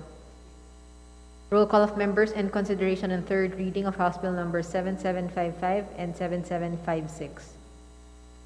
Abalos, Abante, Abunda, Acharon, Asidre, Acop, Adyong, Advincula, Agaraw, Alba, Albano, Almario, Almonte, Alonte, Alvarez Jose, Alvarez Mercedes, Alvarez Pantaleon, Amante, Amatong, Angara, Aquino, Aquino Magsaysay, Arbison, Arenas, Arrogancia, Asistio, Atayde, Aumentado, Balindong, Barba, Barbers, Baronda, Barzaga, Bascug, Bautista, Bautista Lim, Benitez, Bernos, Billones, Biron, Bolilla, Bondok, Bongalon, Bordado, Bosita, Briones, Brosas, Buhain, Bulot, Begtang, Bustos, Cabredo, Cagas, Cahayon Uy, Calderon, Calixto, Campos, Cawagdan, Cardema, Cari, Castro France, Castro Jane, Celeste, Chan, Chato, Chua, Chungalao, Co Angelica Natasha, Co Elizaldi, Co Pilar, Coanco Jaime, Coanco Mor, Colada, Coliantes, Corvera, Cruz Ambrosio, Cruz Ricardo, Cua, Quaresma, Dagook, Delipe, Dalog, Dayang Hirang, Daza de Jesus de Venecia, Defensor del Mar de los Santos, Dimaporo Muhammad Khalid, Dimaporo City Amina, Dionisio, Domingo, Duavit, Duhali, Duterte, D. Faustino Ino, D. Faustino Michael Carlos, D. Ian Paul, Ecleo, Emano, Enverga, Escudero, Espares, Espina, Estrella, Udela, Farinas, Fernandez, Fer Antonio, Ferrer Juliet Marie, Flores, Fortes, Frasco, Fresnedi, Fentebella, Galeos, Garcia Albert, Garcia Dante, Garcia Jose Arturo, Garcia Maria Angela, Garcia Pablo John, Garcia Vincent, Guardiola, Garin, Gasataya, Gato, Goed, Christopher, Go Mark, Goles, Gomez, Gonzaga, Gonzalez Aurelio, Gonzalez Neptali, Gonzalez Sandro, Goriseta, Guico, Ginto, Gulias, Gutierrez, Hagedorn, Haresco, Hataman, Hernandez, Herrera, Horibata, Javier, Co Olga, Co Ricardo, Co Wilton, Konghun, Labad-Labad, Lacson, Lacson Noel, Lagman, Lagon Daphne, Lagon Sani, Lara, Lizatin, Lee, Legarda, Libanan, Limkaychong, Loyola, Luisro, Lumayag, Makapagal Arroyo, Maceda, Madron, Magsino, Malapitan, Mangawang, Maniquez, Manuel, Marañon, Marcoleta, Marcos, Mariana Hernandez, Marino, Marquez, Martinez, Mastura, Matibag, Matugas, Mendoza, Mercado, Mercado Revilla, Miguel, Momo, Morden, Nava, Nisay, Noel, Nograles Juan Fidel Felipe, Nograles Margarita, Nolasco, Omenal, Olaso, Olivares, Ongchuan, Ordanes, Ortega, Oano Dizon, Padiernos, Paduano, Paglas, Palma, Panaligan, Pancho, Panotes, Pascual, Peña, Pimentel, Plaza, Plato, Primicias, Agabas, Pumaren, Puno, Himbo, Rama, Rector, Regencia, Remulla, Revilla Brian, Revilla Ramonjolo, Reyes, Rillo, Rivera, Robes, Rodriguez, Relogio, Rodriguez, Rufus, Roman, Romero, Romualdez, Ferdinand Martin, Romualdez, Yeda Marie, Romualdo, Romulo, Roque, Sakdalan, Sagarberia, Sakaluran, Salceda, Sally, Salimbangon, Salo, Salvames, Santos, Saulog, Silverio, Singson Rochelle, Singson Ronald, Singson Mihan, Solon, Suwan, Swansing Horacio, Swansing Micaela Angela, Suarez, Taliado, Tamayo, Tambunting, Tan Joseph, Tan Keith Micah, Tan Reynolds Michael, Tan Samir, Tan Stephen James, Tan Tambut, Tan Chay, Tan Watco, Tariela, Teodoro, Teves Jose, Tiangco, Tieng, Tolentino, Tulfo Jocelyn, Tulfo Ralph Wendell, Tupas, Tutor, T. Umali, Unabia, Ungab, Valeriano, Valmayor, Vargas, Vargas Alfonso, Velasco, Veloso Tuazon, Vergara, Verzosa, Villa, Villaferte, Luis Raymond, Villaferte, Miguel Luis, Villanueva, Villar, Villaraza Suarez, Villarica, Villalago, Yamsuan, Yap Christiantel, Yap Christopherson, Yap Edvic, Yap Eric, U Divina Grace, U Jazel Victoria, Yulo, Zamora Amparo Maria, Zamora Maria Carmen, Zamora Isabel Maria, Zubiri.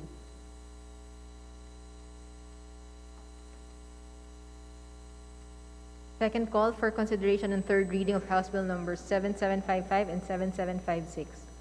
Abunda, Almonte, Alvarez Pantaleon, Amatong, Orbison, Atayde, Baronda, Bautista, Biron, Cahayon Uy, Cruz Ricardo, Cua, Duavit, Duhali, Duterte, Enverga, Espares, Fernandez, Gasataya, Goed, Christopher, Gonzalez Sandro, Co Wilton, Lagon Daphne, Malapitan, Marcoleta, Mercado, Miguel, Nograles Juan Fidel Felipe, Uaminal, Padiernos, Paglas, Romero, Suan, Suarez, Tan Samir, Teodoro, Tieng, Tolentino, Tulfo, Ralph Wendell, T.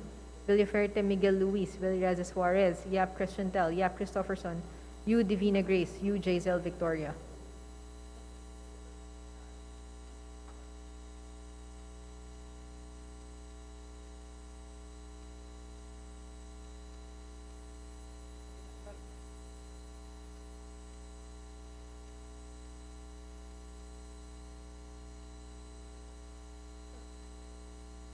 With 264 members voting in the affirmative, 0 in the negative, and 0 abstentions, House Bills number 7755 and 7756 are hereby approved on third and final reading.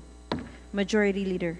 Madam Speaker, I move for the consideration on third reading of House Bill number 7752, copies of which were distributed to the members pursuant to the rules of this House.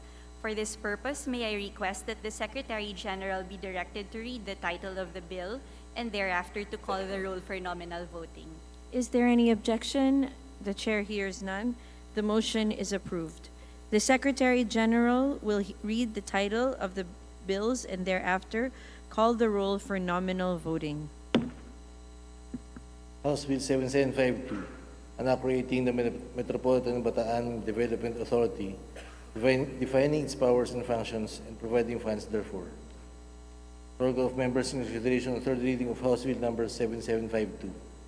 Abalos, Abante, Abunda, Sharon, Isidra, Acop, Adjong, Advincula, Agaraw, Alba, Albano, Almario, Almonte, Alonte, Alvarez, Jose, Alvarez, Mercedes, Alvarez, Pantaleon, Amante, Amatong, Ang, Agara, Kino, Magsaysay, Arbison, Arenas, Argansya, Asistio, Taide, Wentada, Balindong, Barbers, Ronda Barsaga, Basco, Bautista, Dim Benitez, Bernos, Billones, Biron, Bolivia, Bondok, Bungalon, Bordado, Bosita, Briones, Brosas, Buhain, Budutang, Bustos, Cabredo, Agas, Kahayin, Uy, Calderon, Calixto, Campos, Kawagdan, Cardema, Cari, Castro France, Caso James, Reza Chanchu, Chato, Chuo, Chongalaw, Ko Angelica Natasha, Ko Elizalde, Ko Pilar, Kuha ko Jaime, kuha ko Marco, Lada Colyantes, Corvera, Cruz Ambrosio, Cruz Ricardo, kuha ko Resma Dago, Dalipe, Dalog, Dayang Hirandasa, De Jesus, De Venecia, Defensor del Mar de los Santos, de Maporo, Muhammad Khalid, de Maporo City Amina, Jonicio Domingo Duavit, Duhali Duterte, Di Faustino Ino, Di Faustino Michael Carlos, Di Ian Paul, Cleo Emano Enverga, Escudero Espares, Espinas, Estrella Udela, Farinas Fernandez, Ferrer Antonio,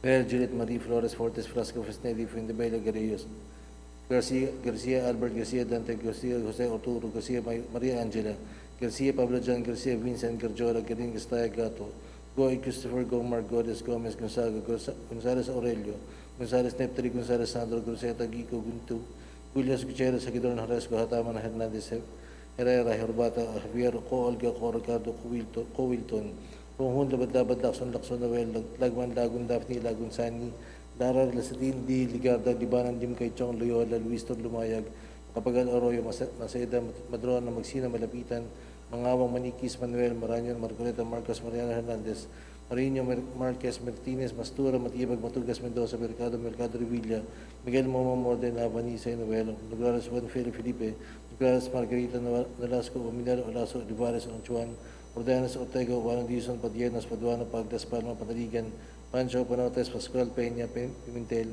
Plaza Pleito, Premisa, Gabas, Pumeran, Puno, Kimbo, Rama, Recto, Rehencia, Rimulya, Revilla Brian, Revilla Ramon Joel, Reyes, Rillo, Rivera, Robes, Rodriguez, Eulogio, Rodriguez, Rufus, Romano Romero, Romualdez, Ferdinand Martin, Romualdez, Sieda Marie, Romualdo, Romulo, Roca, Sakdalan, sa Garberia, sa Kalulong, sa Seda, Sari, sa Limbangon, Salo, Salveme, Santos, sa Ulog, Silverio, Sinson Richel, Sinson Ronald, Sinson Mihan, Solan Suwan, Swansing Horacio, Swansing Micaela, Angela, Suarez, Tagliado, Tamayo, Tambunting, Tan Joseph, Tan Kit, Micah, Tan Reynolds, Micah, Tan Simit, Tan Stephen James, Tan Tambutan, Chay, Tan Watco, Tariela, Chadoro, Tevez, Jose, Chanco, Cheng Tolentino, Tufo, Jocelyn, Tufo, Ralph Endel, Tupas, Tutoti, Umari, Unabio, Unga, Valeriano, Valmayor, Vargas, Alfonso, Velasco, Veloso, Tuason, Vergara, Versosa, Villa, Villafreto, Luis Raymond, Villafreto, Miguel Luis, Villanueva, Villar, Villaras Suarez, Villarica, Villarago, William Suwan, Yap Presentera, Yap Christopherson, Yap Edvic, Yap Eric, U. Divine Grace, U. Jason Victoria, Yulu, Zamora Amparo Maria, Zamora Maria Carmen, Zamora Isabel Maria,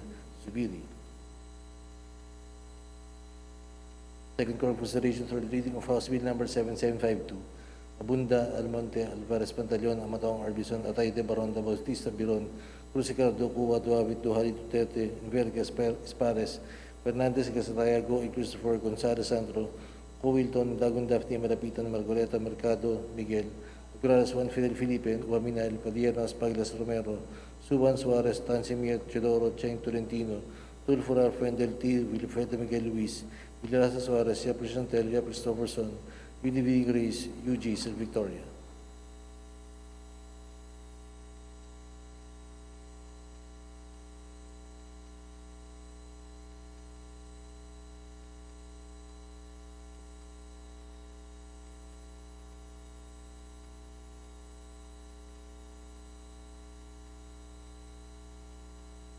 With 264 members voting in the affirmative, 0 in the negative, and 0 abstentions, House Bill number 7752 is hereby approved on third and final reading. Majority Leader. Madam Speaker, I move for the consideration on third reading of House Bill number 7764, copies of which were distributed to the members pursuant to the rules of this House. For this purpose, may I request that the Secretary General be directed to read the title of the bill and thereafter to call the roll for nominal voting. Is there any objection? The Chair hears none. The motion is approved. The Secretary General will read the title of the bill and thereafter call the roll for nominal voting. House Bill number 7764, an act establishing a special defense economic zone inside the Government Arsenal Defense Industrial Estate located in Camp General Antonio Luna, Lamao, Municipality of Limay, Province of Bataan, creating for this purpose the Special Defense Economic Zone Authority and appropriating funds therefore. Roll call of members in consideration and third reading of House Bill number 7764. Abalos, Abante, Abunda, Charon, Asidre, Acop, Adyong, Advincula, Agarao, Alba, Albano, Almario, Almonte, Alonte, Alvarez Jose, Alvarez Mercedes, Alvarez Pantaleon, Amante, Amatong, Ang, Angara, Aquino, Aquino Magsaysay, Arbison, Arenas, Arrogancia, Asistio, Atayde, Aumentado, Balindong, Barba, Barbers, Baronda, Barzaga, Bascug, Bautista, Bautista Lim, Benitez, Bernos, Billones, Biron, Bolilia, Bondok, Bongalon, Bordado, Bosita, Briones, Brosas, Buhayin, Bulot, Pigtang, Busas, Cabredo, Tagas, Kahayon, Uy, Calderon, Calixto, Campos, Kawagdan, Cardema, Cari, Castro France, Castro Jane, Celeste, Chan, Chato, Chua, Chungalao, Ko Angelica Natasha, Ko Elizalde, Ko Pilar, Ko Angko Jaime, Ko Angko Mark, Colado, Coliantes, Corvera, Cruz Ambrosio, Cruz Ricardo, Cua, Quaresma, Dagoc, Delipe, Dalog, Dayang Hirang, Daza de Jesus de Venecia, Defensor del Mar de los Santos, de Maporo Mohamed Khalid, de Maporo City Amina, Dionisio Domingo, Duavit, Duhali, Duterte, Di Faustino Ino, Di Faustino Michael Carlos, Di Ian Paul, Ecleo, Emano, Enverga, Escudero, Espares, Espina, Estrella, Udela, Farinas, Fernandez, Fer Antonio, Ferrer, Juliet Marie, Flores, Fortes, Frasco, Fresnendi, Fentebella, Galeos, Garcia, Albert, Garcia, Dante, Garcia, Jose Arturo, Garcia, Maria Angela, Garcia, Pablo John, Garcia, Vincent, Guardiola, Garin, Casataya, Gato, Goed, Christopher, Go, Mark, Goles, Gomez, Gonzaga, Gonzalez, Aurelio, Gonzalez, Neptali, Gonzalez, Sandro, Guerceta, Guico, Ginto, Gulias, Gutierrez, Hagedorn, Haresco, Hataman, Hernandez, Herrera, Horibata, Javier, Ko Olga, Ko Ricardo, Ko Wilton, Ko Hun, Labad, Lacson, Noel, Lagman, Lagon Daphne, Lagon Sani, Lara, Lezatin, Lee, Legarda, Libana, Limkachong, Loyola, Luis, Lumayag, Macapagal, Arroyo, Maceda, Madrona, Magsino, Malapitan, Mangawang, Manikids, Manuel, Marañon, Marcoleta, Marcos, Mariano Hernandez, Marino, Marquez, Martinez, Mastura, Matibag, Matugas, Mendoza, Mercado, Revilla, Miguel, Momo, Morden, Nava, Nisay, Noel, Nograles, Juan Fidel Felipe, Nograles, Margarita, Nolasco, Waminal, Olaso, Olivares, Ongchuan, Ordanes, Ortega, Juano Dizon, Padiernos, Paduano, Paglas, Palma, Paneligan, Pancho, Panotes, Pascual, Peña, Pimentel, Plaza, Plato, Primicia, Sagabas, Pomarian, Puno, Kimbo, Rama, Rector, Regencio, Remulla, Revilla, Brian, Revilla, Ramonjolo,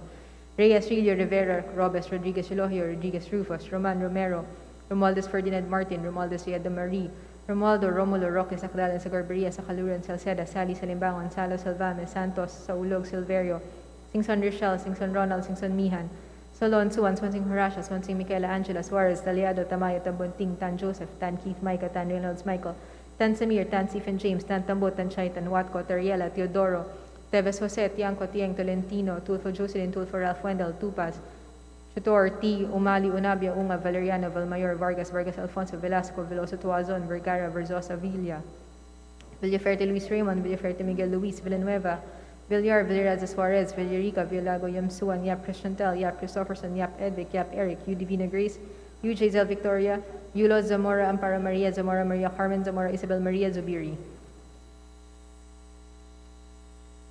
Second call for consideration and third reading of House Bill number 7764, Abunda, Almonte, Alvarez, Pantaleon, Amatong, Arbison, Atayde, Baronda, Bautista, Biron, Cruz, Ricardo, Cua, Duavit, Duhali, Duterte, Enverga, Espares, Fernandez, Gasataya, Goid, Christopher, Gonzalez, Sandro, Co. Wilton, Lagon, Daphne, Malapitan, Marcoleta, Mercado, Miguel, Nograles, Juan Fidel, Felipe, Oamenal, Padiernas, Paglas, Romero, Suwan, Suarez, Tansamir, Teodoro, Otieng, Tolentino, Tulfo, Ralph Wendell, T. Villaferte, Miguel, Luis, Villarez, Suarez, Yap Christiantel, Yap Christopherson, U. Divina Grace, U. J. Zel Victoria.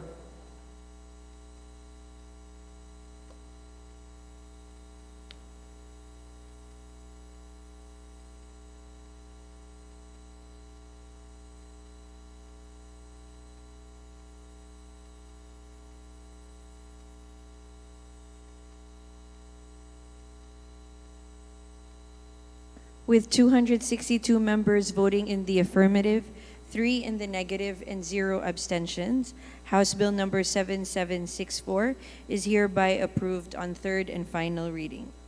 Majority Leader. Madam Speaker, as requested by Deputy Speaker Recto, I move that we insert into the records of the House his explanation for his vote on House Bill number 7909 and House Bill number 7764. Is there any objection? The chair hears none. The motion is approved. Majority Leader. Madam Speaker, I move for the transmittal of the approved measures to the Senate pursuant to Section 60 of our rules. Is there any objection? The chair hears none. The motion is approved. Majority Leader. Madam Speaker, last Tuesday, May 9, 2023, we adopted House Resolution number 928, resolution expressing the profound condolences of the House of Representatives to the family of the Honorable Albert Ferreros del Rosario, former Secretary of Foreign Affairs and Philippine Ambassador to the United States.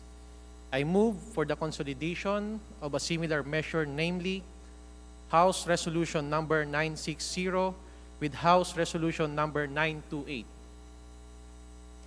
There is a motion for the consolidation of House Resolution number 960 with House Resolution number 928. Is there any objection? The chair hears none. The motion is approved. Majority Leader. Madam Speaker, I move for the adjournment until tomorrow, Tuesday, May 16, 2023, at 3 p.m. in the afternoon. Is there any objection? The chair hears none. Section is adjourned until tomorrow, May 16, 2023, at 3 o'clock in the afternoon.